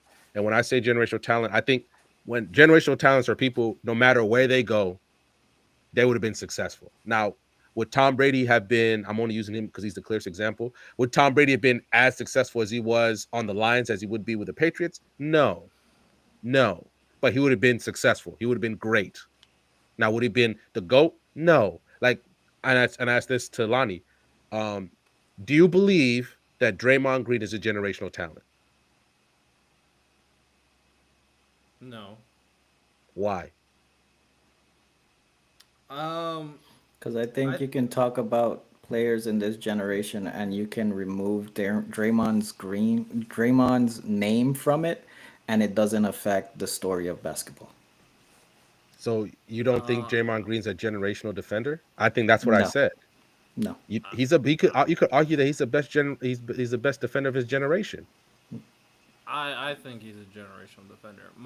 When I go talk about talent, and when it comes to Draymond Green, I just think he lacks too many traits, um, that would be optimized in most situations.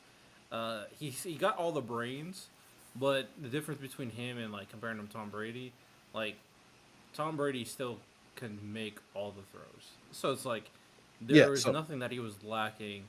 Everything when it comes to the quarterback position, he did at a very, very, very high level. Draymond, he has the mindset and defensive IQ, but a lot of stuff on offense he just does not have. no, He's I not. so okay. Go ahead, Santo. No, my thing is, you know how sometimes I get on you specifically when you say this is going to feed families type thing. This is where I hold the same level for generational talent. I think this is a different. He's not in the conversations with LeBron, Jokic, Giannis. Sh- Shoot, I mean, it might be premature, but Shea, Wemby is going to be generational because he's completely different from the mold of what it is. Like Draymond is not in the like Steph, like he's not in that.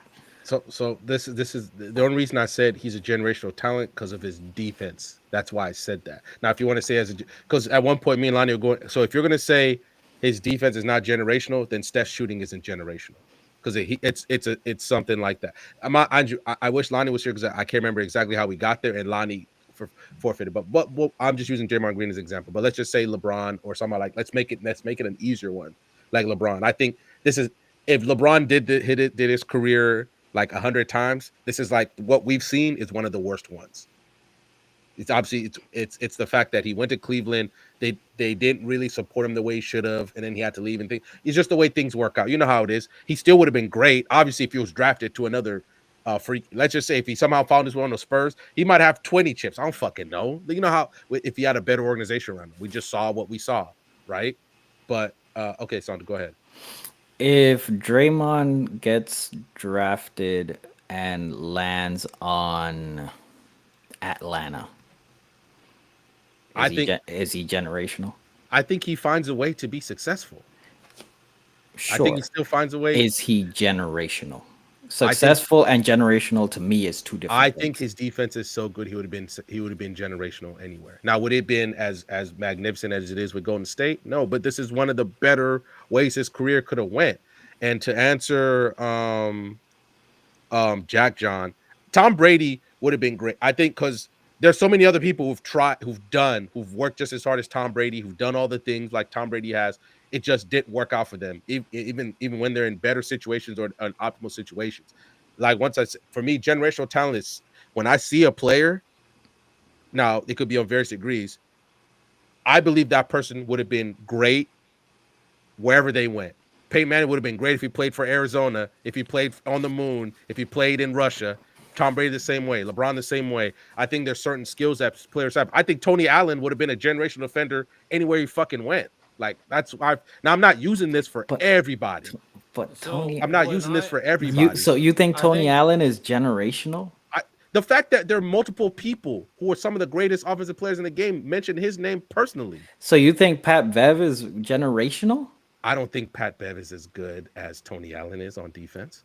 I I think mean, I agree. Tony Allen's better at defense, but I only use the term generational talent when your talent If you're is are you talking like you're, the whole thing? Yeah, because I don't Okay, see then I the get what you mean. because applying it to defense doesn't really mean much to me in the context of NBA basketball. The only reason why you would apply that to someone, the generational label to someone, is if their generational talent is so impactful that they make so much of a difference in not only their team but in the NBA landscape. That's why Steph Curry, when you talk about his shooting, there's other aspects to Steph that's amazing. Yeah, His shooting and his offense curved the entire NBA and made the Warriors one of the most dominant teams in NBA history. Draymond Green is great, but I don't think his talent could have that same level of impact on any team. Steph, I think, would. Tom Brady, I think, would. Mahomes, I think, would. LeBron James, I think, would. It doesn't matter. There's no denying they will be one of the greatest. Their talent would apply. They'll be super impactful. They're guaranteed elite. I don't think, like, as simple as I could put it, there's no way a role player can be generational. Like, Point blank, because I mean, even if, and I agree with you, but there's when we're going and when we're only pinpointing one side of the sport, you're saying defense. There's certain players that have done that are considered generational, and I do not in that same category. For example, we just saw it on the Hall of Fame, Dwight Howard, specifically only on defense. His offense was extremely limited, but the defense that he brought is a generational talent. I don't put Draymond in that same category. I don't think Dwight Howard's a generational talent, personally. I do. So okay, so look, so obviously, okay, so maybe let me just take, because I don't want us to hyper focus on No, that's fine. Draymond, but what I'm saying is there's certain players like that, like Angie. That same argument that you make for Draymond, people make for Tom Brady all the time, literally all the time. Ty probably made it at one point where he says if Tom Brady doesn't go to New England, he's not Tom Brady. So like I get it, but that you can I can I use think that. because they can't isolate his skill set as easily as physical traits, which is Yeah, fine so because it takes a lot of super nuance. Tom Brady's ability to dissect defenses is a generational talent. yeah, so It just is. that's was why which that's was why I want. proven when he went to Tampa too. So like, Yeah, I mean, we actually have that. yeah, but people, you know how it is. But I think I'm just trying to focus there. When you think generational talent, there's a, I think when most of the time, okay, leave Draymond Green out of it, leave totally out of it. Most of the time, when you see a player, you just know, like, okay, Kobe. Like the one argument now I see is people say that Kobe wasn't a generational talent, and I'm like, we're just gonna, we're just gonna, I'm just gonna disagree with you on that. Just because he copied Michael Jordan, he copied his moves. I still think Kobe was generational, but whatever. But I still think Yeah. when most cases, with as you see it with most, Deion Sanders generational, Jim Brown generational, Lawrence Taylor generational. Like I can keep going. Like obviously Wemby generational, Steph generational, Jokic. I argue with somebody. I'm like Jokic is clearly a generational talent. I don't know what to tell you. If you're looking at draft stock, then I don't know what to tell you because the draft is wrong all the time.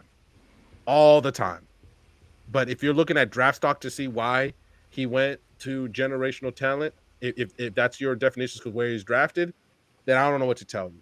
I cannot argue. I can't argue with that. I'll just show you the evidence of the myriad of people who've been drafted.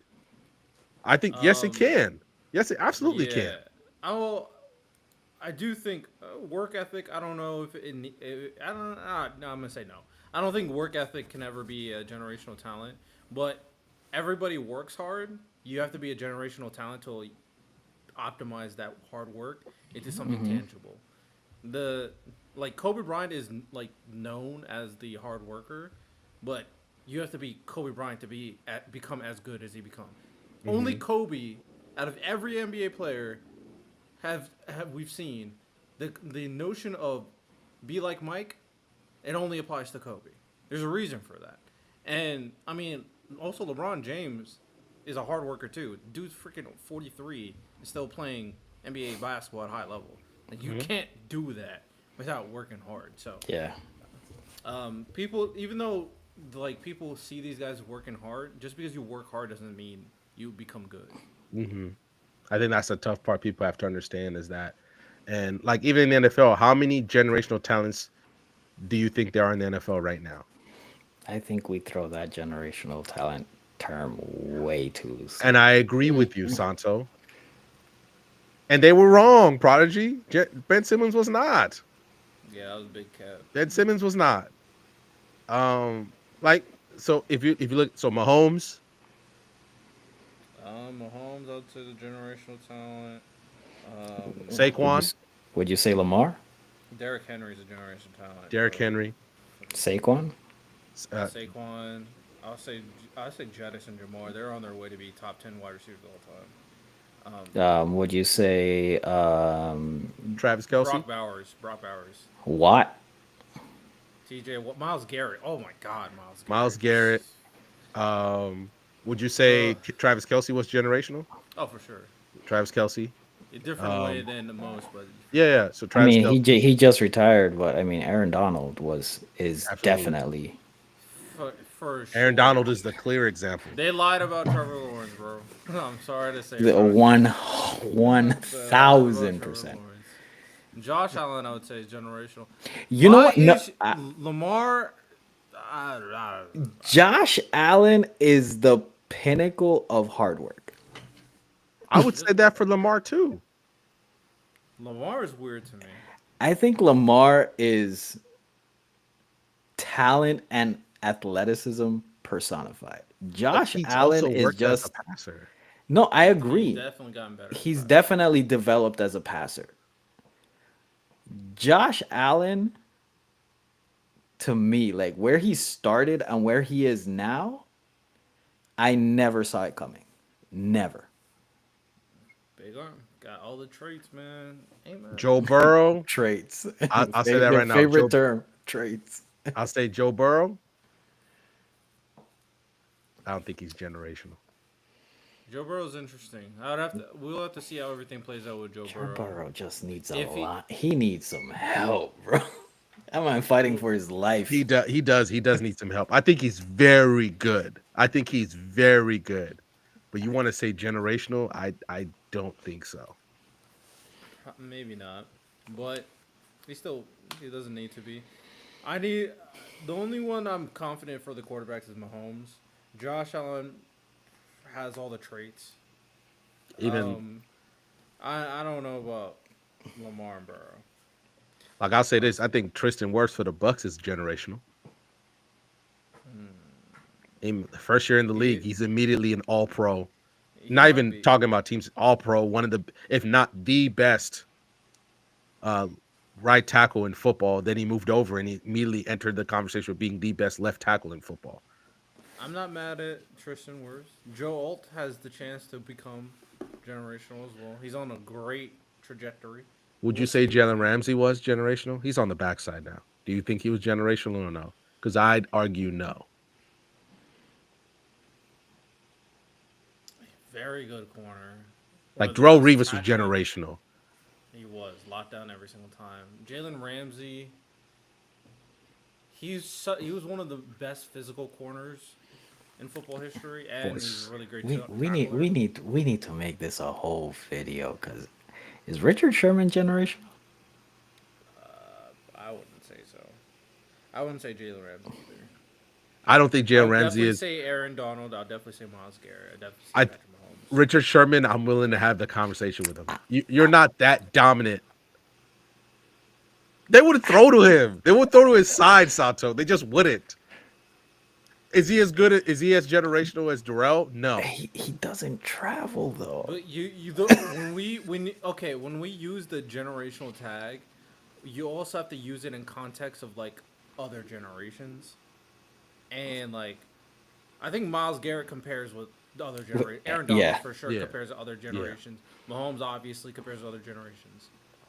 Richard Sherman, I'd have to think about. That's what I'm saying. Like, Because he has to go up against Darrell, Champ Bailey, Sanders. Deion Sanders, I think Deion's a complete tier above. Woodson. Deion Sanders a complete tier above Darrell even. Oof. I think he's a complete tier above Darrell, Deion Sanders. Sanders has the extra benefit of being like an elite return man, though.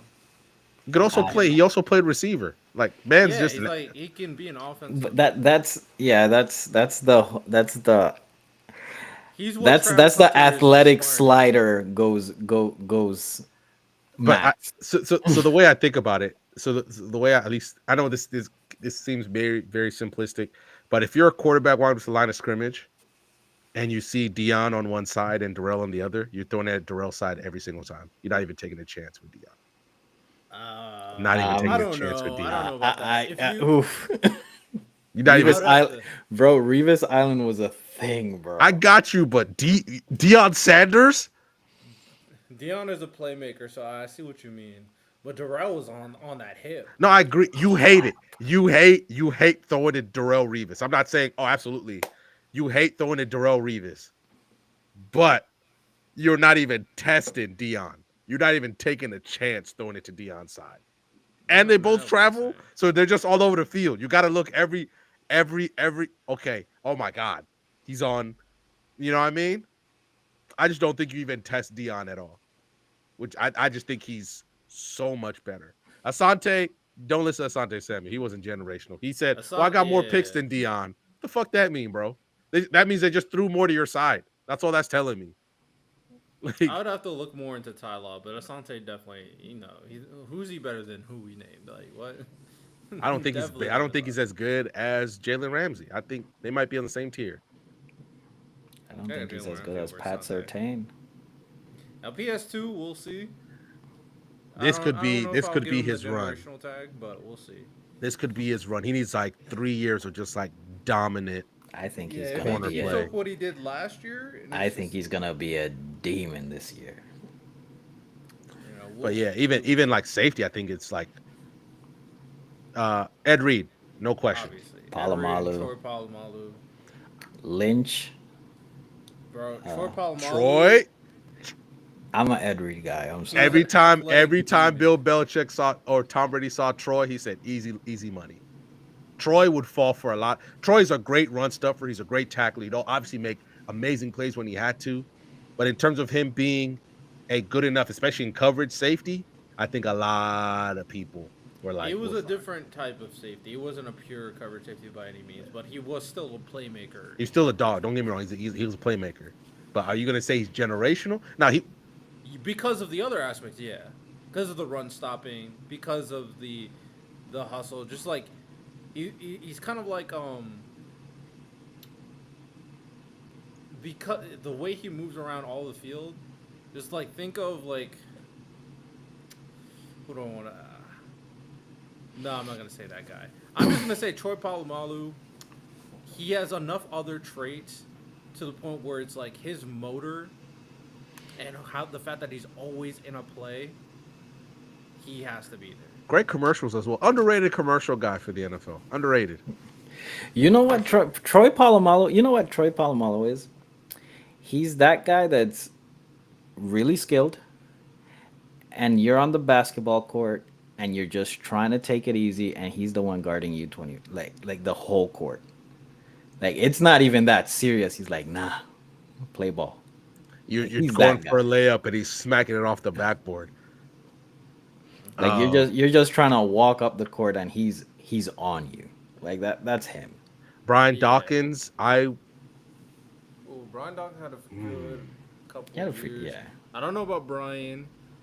I think Jamar is teetering. Sean Taylor is tough because if you saw more, you want to put him there, but you just can't. He was definitely on the cusp of becoming a generational if he lived out a full career. Ray Lewis generational? Oh, for sure. Yes. Brian Urlacher generational? I would say yes. Riddell? I have to think about it. It was always him and Ray. It was, but he was always him and Ray. I would have to think about it. Because Brian Urlacher, definitely more of a run stop guy. Good field general. Not much of a coverage guy from my memory. Okay, question. Luke Kuechly, generational? Now Luke Kuechly. he, Now Luke Kuechly. I'm I gonna want to say give her, but Luke Kuechly had everything. yes. yeah. Legitimately had everything. Like, I want to say yes. He's more of my generation too. And yes, I probably would even say, yeah, I would probably say yes for him over Urlacher. That's So tough. it's like, I just think Urlacher had more limitations. Luke Kuechly, I think, could literally do every single thing on the football field. He got hurt a lot though. Fair. Can't Concussions, do man. it. But that short peak made him a Hall of Famer immediately. Terrell Suggs, Nah. generational. Okay, good. No, and I was, and after thinking about it, I don't know. I think T.J. Watt's teetering. T.J. Watt's not. His Yeah, I brother don't- was generational. He was not. J.J. Watt was 100% generational, and I think Myles Garrett's probably generational too. I don't think Jimmy Graham. I feel bad for Jimmy Graham. His prime was with the greatest tight ends of all time. Our argument, like, okay, But obviously his Antonio prime Gates was getting so older, short. but Gronk, Kelsey, Kittle, all three of them are Kittle. better than him. Kittle better than nah. Yes, Kittle's Nah. better. Kittle's better than Jimmy Graham. Healthy Jimmy Graham versus Kittle, and you're picking Kittle Kittle? is better than Jimmy Graham. Yeah, I'm picking Kittle. No way. Jimmy Graham Am I is saying George short. Kittle is generational? No. Travis Kelsey, Gronk, generational. No question. Khalil Mack, I won't say generational, but he was so freaking. Julius elite. Peppers, He was I think was. Julius Peppers, I think he was. I don't didn't think see much either of was. Julius Peppers, especially when he was on the Was he? I know he was a Bear. Was he a Panther? Panther. He's a Panther. Since I didn't since see much we're- of him on the Panthers. since Gronk we're is on generational. since we're on the Panthers, is Steve Smith No. No. generational? Okay, I'm glad. I love me some Generational C. high Smith. bar. Obviously, regarding the last scandal he's in, we haven't heard from him since. It's a good thing. Good, Jesus Christ. Andre Johnson generational? No. No. I agree. Larry Fitzgerald, go ahead and lie. Yes. Thank Yes. you. Greatest hands in football history. Come He might legitimately still have the greatest postseason run by a wide receiver of all time. on. Larry Fitz. He got it. You don't like. I don't know if Lee. I don't think Fred Taylor. From what Fred Taylor what was I know not. about Fred Taylor, I don't think Fred Taylor, I would say, is severely underrated, but I agree. don't think he's generational. Leroy, all Randy three of the people you Teo and named, Larry. absolutely. Tyreek Hill, is No. a weird one because he had the ability to become generational. I'll say this. If Tyreek Hill is not generational, Antonio Brown's not generational. Wait, say that again. Wait, say that again one more If time. Tyreek Hill is not I'll say this. If I'll say flip it because it actually makes more sense. I need to hear. If Antonio Brown is not generational, Tyreek Hill, you better not say Tyreek Hill is generational. Okay. Because I I would think- throw up Antonio Brown. I think Because he I was think generational. AB is generational. I think AB generational. I think Tyreek Hill is teetering, and I probably say he's not generational. Javon Curse. I don't think so. No. I don't think so either. If he stayed with the Chiefs, he could have been, but he still had flaws in his game that could be a detriment. Like he had drop issues, for example, and obviously he was a smaller guy, so he can't get bullied at the line. And Ndamukong Suh. No, I think he was great in the lines, but no. Yeah, at that Jerry size, Rice for sure, running Jerry running Rice. running 4'8" at that size. Big dude, great. Love Ndamukong Suh. You know, I thought the Lions were building up something crazy with that D line. It was him. Was it Nick Fairley? Yeah, Nick Fairley.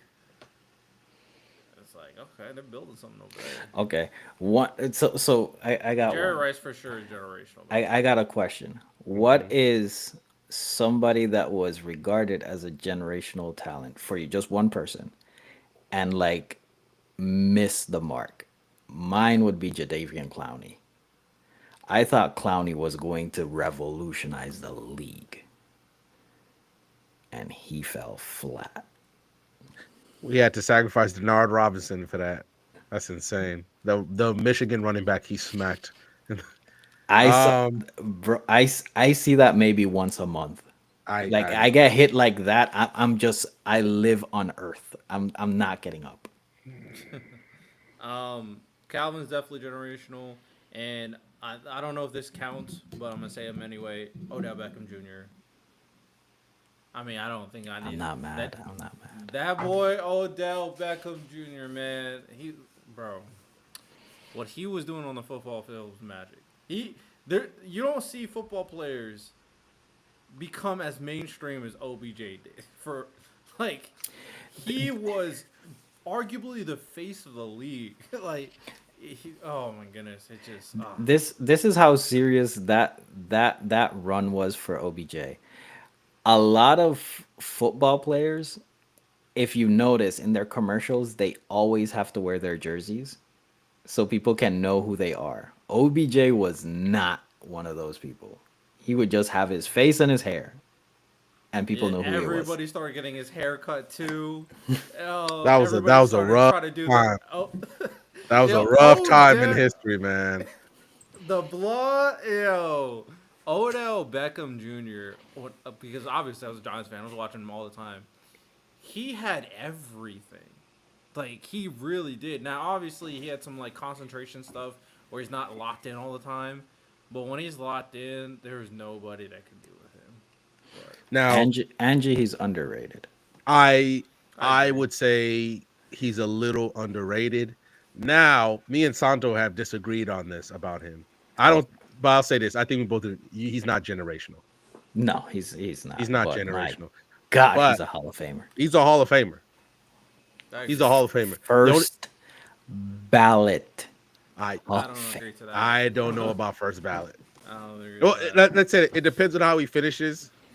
I don't. Unless he's top 5 in wide receiver stats, no, he's dead. Now it would be crazy if he does retire and he's always had 1,000, because that's something literally nobody's ever done, barring injury, right? Can you say generational to that? No. Nobody's ever done it before. No No. way. No way. I'm pushing prop.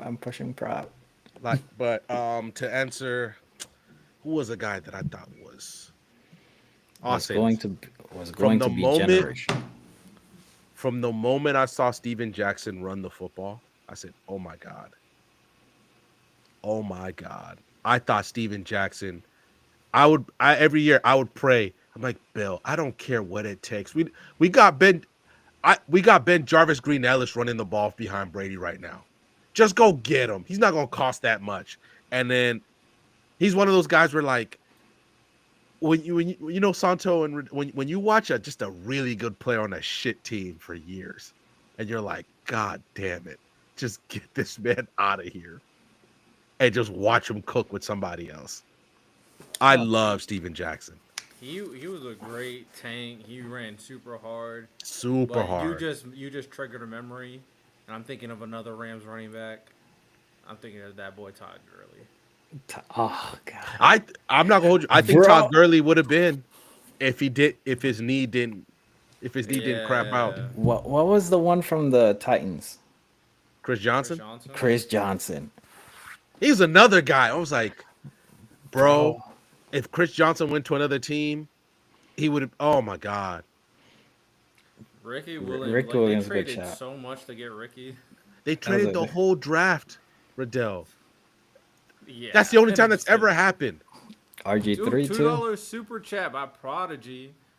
Mike, the reason Johnny Manziel won the Heisman. Mike who? Who's he talking about? Mike Now who? he was Mike aura. He had Evans? aura. Oh, he'd Johnny probably say Manziel. Mike Evans. He had aura. Johnny Manziel had aura, but he was never generational. Never Yeah, he was. was a druggie. I thought Jack Tim John, you Tebow? just cooked. You just cooked, Jack John. Kyle Pitts. You know what? Kyle Pitts might win it. bro. Kyle Pitts. I watched people draft Kyle Pitts in the first round for years. Listen, we are still today having that conversation. Is this going to be the year Kyle Pitts turns it around?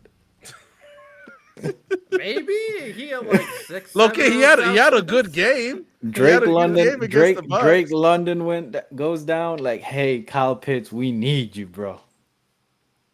Yeah, he was. Oh yeah, Kyle Pitts is probably the answer. But yeah, shout out Mike Evans winning Johnny Manziel that Heisman. I'll probably be locked in more in college football this year than I ever have been. Probably but I'll only be paying attention to Texas and Ohio State. I'll say this. I don't think Arch Manning will ever be generational. You just kind of pop up. Like he's not even. I think Caleb Williams in college, even from the Red River rivalry, clears this version of Arch Manning.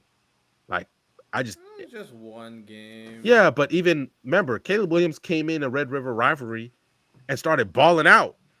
If you just want to take one game sample size, Caleb's one game, and this one and that one game, even though he played way better again. I can't remember who they played, but I hope that they let Arch Manning develop more because of his last name and who he is. They're expecting something generational from him. I don't think so. The last generational quarterback that was called from jump was Andrew Luck. That's who it is, in my opinion. That's the last one.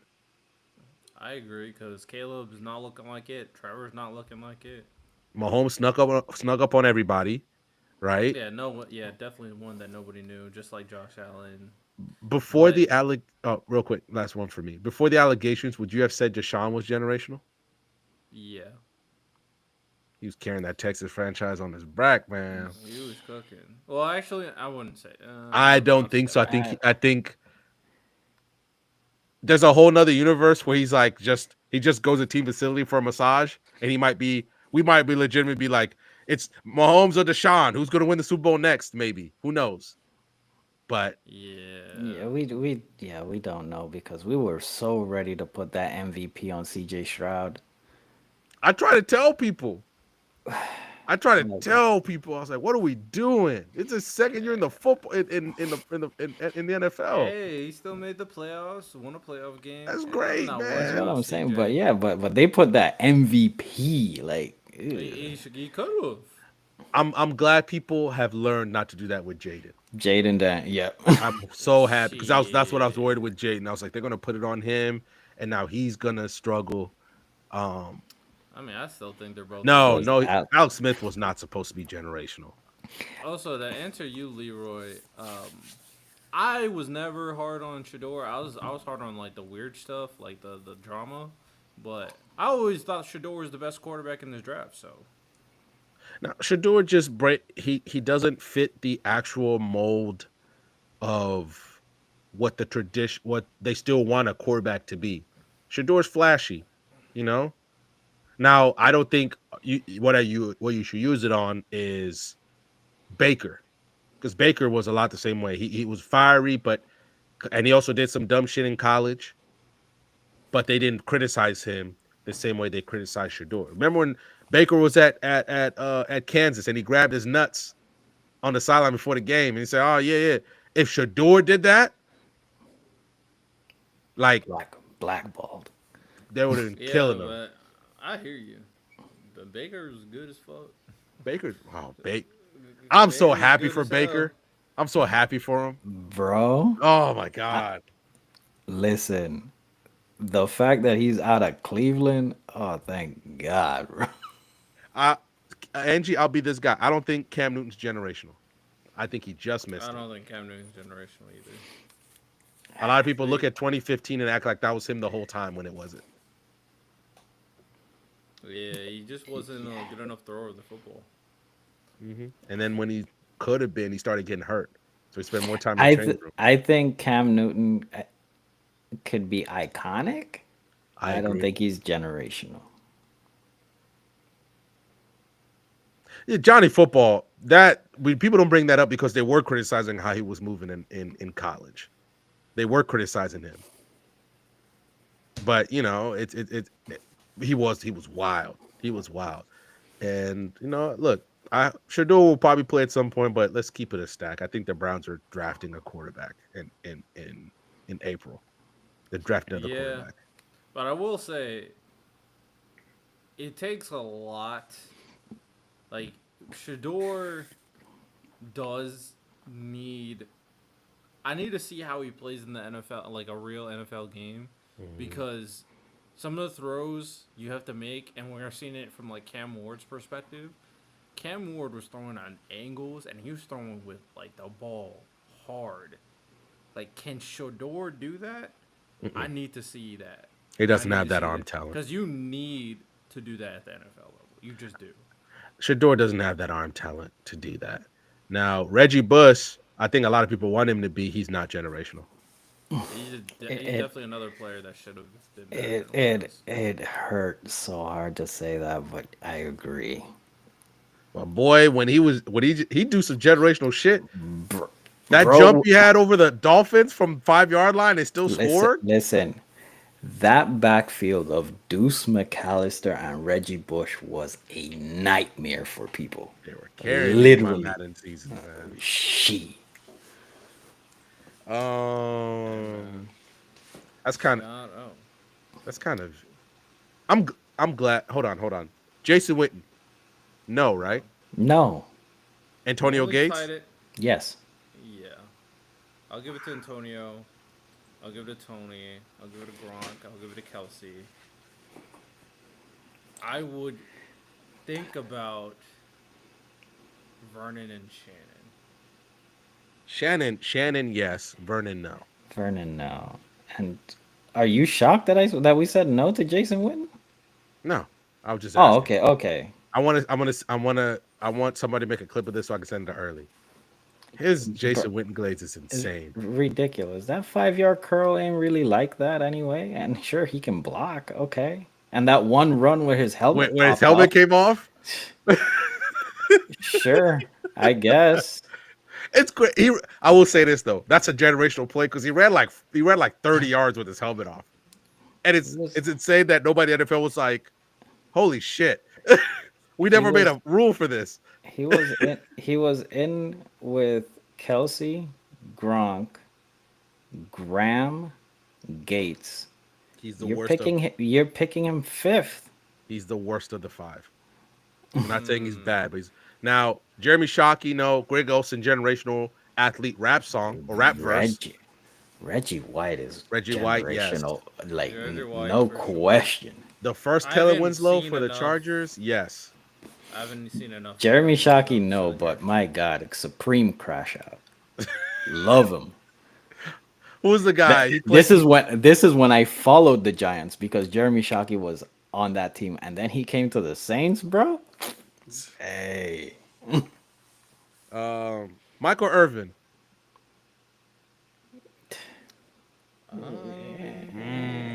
We can talk. We can talk.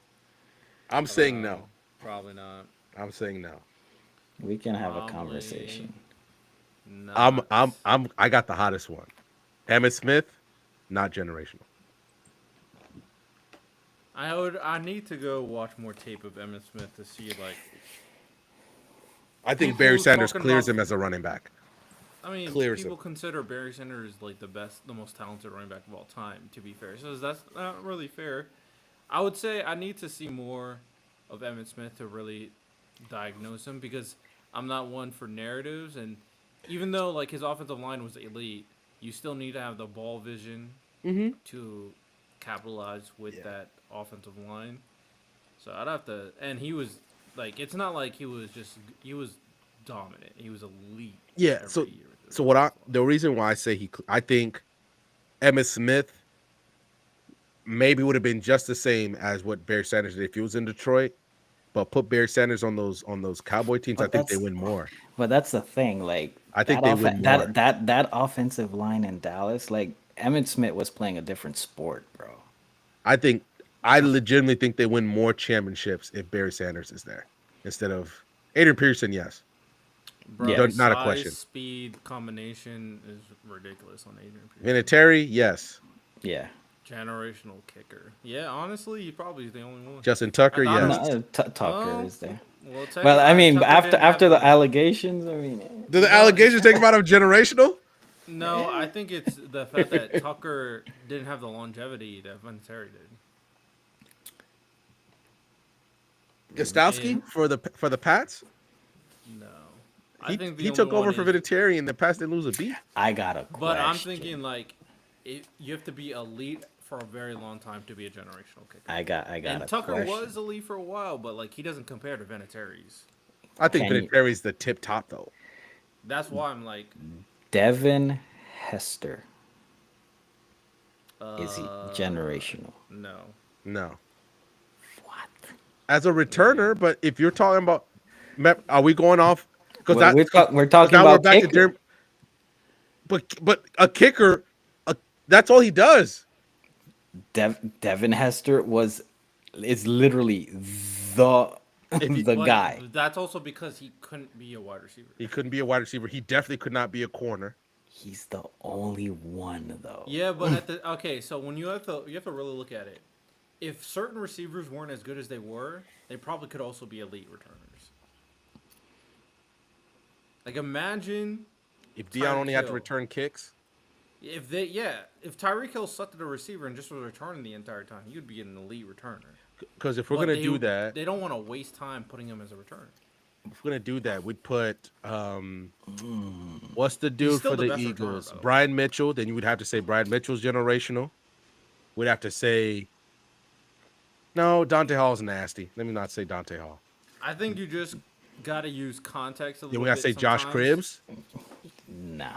We gotta say Josh Cribbs generational. Josh Cribbs was nice. But even like Patrick Peterson, he was an amazing returner, but they took him off return because they were like, oh yeah, you're an elite corner. We don't want you in the return anymore. Ooh, Patrick Peterson. No, Deshaun He's Jackson. so talented, but no. Deshaun Jackson. Another person who could have been just an elite returner if he just stayed returning. So it's just but no, it's no shade. I get that, but I mean, all of those people that you named, Devin Hester's above all of them in only return. because they're not like they're not just pure returners. I just want him to be generational. Josh Cribbs is. I think Josh Cribbs is a better kick returner than Devin Hester is. I completely disagree. Devin Hester is a better punt returner than Josh Cribbs. I completely disagree. Josh Cribbs is a filthy kick. He's a filthy kick returner. Yes, I get. You know who might be a filthy kick returner if they just made him a pure returner? Kavonte Turbin could be like. I like him a all-time lot. I like him a lot. Returner, but they don't want to just make him a pure returner. I'm just saying, I there's mean, we can keep going, bro. there's just more context. By the way, can we for next week's episode, can we do the which anime character we did it on Open Dojo, which anime character deserves to have their jersey hung up? Deserves to have their jersey retired. Jersey retired. Yeah. Whoever's Sure. hosting, it sounds good to me. McNabb, no. No. No. Definitely not McNabb. Definitely not McNabb. Michael Vick, no. He could have been. He could have been, but he Could wasn't. have been. RG3 could have been. That rookie Bro, year movie. RG3 could be in the clowny, the one that was supposed to be generational and just fell flat. That injury crushed him, bro. All right, Loading Andy, ask your question, and then we'll Yeah, answer we it, got it. and then I didn't we'll realize wrap we're this on up. 3. We're almost 340. Yeah, I'm way past. one episode we're gonna do this generational or nah. We gotta do that with like anime characters. Generational or nah. Yeah. Oh, you're gonna hate what I say about some characters. Is Utah generational or nah? Well, how many Go ahead and cap. characters- Go ahead and cap, Riddell.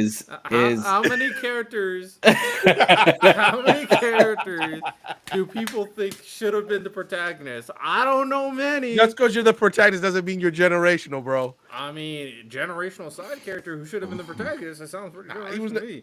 Oh, yeah. Gojo, if there's a generational side character from JJK, it's Gojo. You're not wrong. I don't disagree.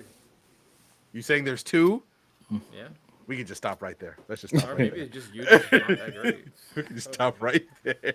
I mean, Sukuna would like a word, but I'm Yeah! just, Sakuna, next.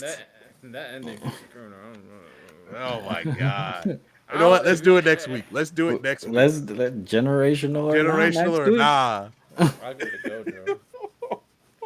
We're waiting on Angie Carr's question. Thought Cassandra was gonna say Clown Hall of Fame. Oh, we could do Clown Hall of Fame too. $2 super chat to ask her a question. Shout out. Who in real life would best portray Griffith and Guts? That is a question. Are you talking about like an actor or like is that what we're talking about? Like who should do these roles? Yeah. We need a slimy motherfucker for Griffith, low-key. Elon Musk? Nah. Because Because when I see Elon trying to rizz up the freaking Midland princess, I'm not gonna believe it. Trying to think a really good villain manipulator actor. I'm thinking one of these British actors probably would be really really good for this role. I think Tom Hardy would be a great Guts. Yeah. Tom Hardy would be a great Guts. His portrayal of Bane and his portrayal of Mad Max. Man, give me Leo as Griffith. I'm not mad at it, but I think there could be somebody better. Leo? Oh, Leonardo DiCaprio as Griffith. He's very slimy, but I think he does have charisma. But he also needs to be attractive. He also needs to be attractive too, because he is a handsome man. He's handsome. Yeah, that's what I'm saying for Griffith. If you're gonna name you need that like calm, terrifying nature. Like a lot of DiCaprio's villains are still like energetic. So I think you could do it though.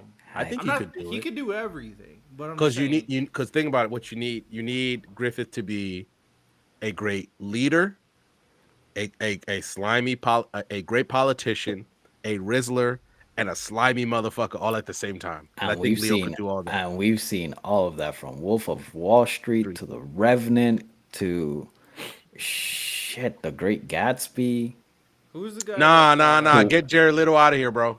Nah, we good. We good on him. He's a good actor, but no. Nah, we good on him. Who's the guy that does Peaky Blinders?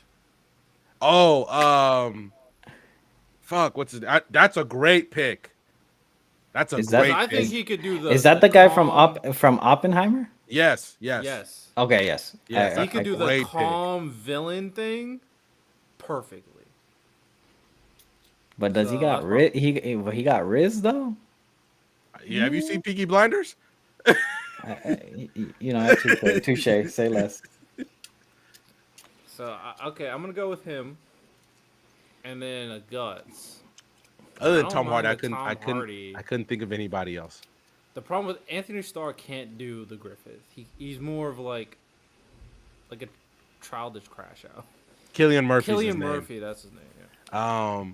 Another. I like Tom Henry Hardy. Cavill for Guts. Nah, Henry Cavill's a pretty. Could he be like full enraged? I'm gonna say this. He's too pretty to play Guts. I see what you mean. I see what you mean. Need somebody a little bit more rugged. Yeah, you need some grime on him, bro. At one point, the motherfucker go walk out, and I'm like, I can't believe Henry Cavill killed that kid. People gonna be so shocked about that. Shit, you know what? I'm gonna do it. Jason Statham is Guts, bro. No. I'm gonna do it, bro. No. Jared Butler, I'm here. Prodigy, you okay. Cooked. You cooked. I'm not mad at Jared Butler. Oh, I'm not.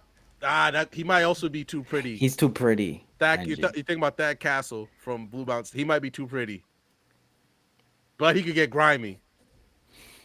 I like Gerard Butler. I don't mind Gerard Butler either. I think he's too old for this, but Hugh Jackman? Nah. I think he's too typecast. His Wolverine personality is very much similar to like Guts' rage. I think Gerard Butler, man, Prodigy, you hit it on the head, bro. I think I'm not that's mad at Gerard perfect. Butler. I need to be in the audition when Tom Hardy and Gerard Butler are going back to back. I need to be there for that. I don't watch Reacher. I know the big dude you're talking about, but I don't know Oh, what he can do. it's a good show. It's a really good show. I know the new seasons that I just haven't watched it yet, but I liked the season I watched. What's his name? Donovan. Who plays Donovan? On the Reacher? No. The show, it's called shit. No, I don't think Momoa would be a good. Loki, if Batista had the look, he could do. Oh, I think Batista would He be could do fire, Ghost. but he got to bulk up again. He lost all He that weight. would. Also, he doesn't have hair. Oh, you can throw a wig on him. We'll be fine. Have you guys seen Ray Donovan? The show? No, Ray I've Donovan? never seen it. Hold on, let me see. What's his Ray. name? Oh, I think he'd be good as good. He played Sabretooth in the Oh I yeah, think he'd he be is good. Sabretooth. I've Now, never Casca. seen- Leave Schreiber, I think is his name. Yes, Angie. Casca. I need to see him in more roles. Casca. Now that He needs I'm to not be gonna a hold you. She badass. can't be. I'm not gonna hold you. I'll be that guy. She can't be white. Casca cannot be white. Sure. You don't want to see Margot Robbie? Let me stop. Don't get me wrong. I'm not mad at Margot, but then I'd be the thing about Casca is that sure, would it be fine? Would it be awesome? If she was fine. Yeah, but that's not what Casca is doing. She's a warrior, bro. She's low-key an asshole for like the first half of the story. I'm like, God, Casca, give my going guts a break, man. But You got to think of like a strong. Honestly, oh, you said never mind. Because I'm trying to think of strong female leads. go ahead and but a throw them lot out. I just don't. A lot I think of the strong female leads are like white, like the woman who does Underworld. I was thinking of Who's Zoe Zoe Kravitz. Saldana? That was on my mind. She I don't too know who thin. Zoe Saldana is. She okay, too so she thin. lifts so she lifts some fucking weight. And now she's back in. What are we talking about? I'm trying to think. That's like what's her face that plays Wonder Woman? Gal Gadot. Like no, No, she's we they're, good. they're But too. but they're Gal too- Gadot, I think, is a very mid actor that's got some big roles. I got you, but I'm just saying she doesn't look the role. You know Casca's what a I'm warrior. Zoe you Saldana. know what I'm too scared thin. of is that they see Casca and then immediately think, you know who we should get for this role? And don't get me wrong, I like her and what she does. They'd be like Michelle Rodriguez, Letty from Fast and Furious, and I'm like, this ain't the role for her. And I love her. I Oh, love her, yeah. but this is not the role for her. Casca is not thick. I agree. I agree, but she's. I guess. Casca at certain points needs to show a lot of emotion, and I'm sorry. At least I just can't remember the role where she showed as much as emotion as Casca needs to show at certain points. Oh, this is Saldana. Oh yeah, she is a good actress. Sophie Turner. Who's the one who does is she the one who does she is the one who does fucking Guardians of the Galaxy girl, right? Yes, Zoe Saldana, I believe, is. The what's her name that the girl who does Underworld would be fucking great for it. Oh, I agree with She's you. probably older. She's probably older now though. Joe Jonas's wife, she's an actress. Sophie Turner, the girl who plays Sansa in Game of Thrones. Oh, she's I didn't know. the is she Indian? I think it is. Oh, Nick Jonas's wife. She's. I think she's. oh, Nick Jonas. Middle- Okay, my bad. I think she's Middle Eastern. I can't remember her name. She's beautiful. Oh, Priyanka Chopra. Oh, she's the one. No, never mind. I don't know. Wow, is Casca the toughest? That'd be interesting to see who they pick to be her.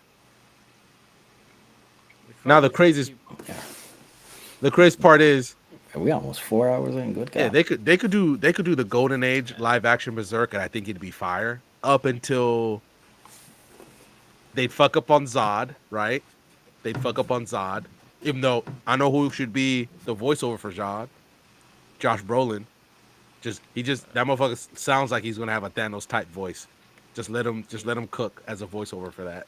They do, but it's time to wrap up. We did say that we're gonna answer Angie's question, and that extended it for another like 15 minutes.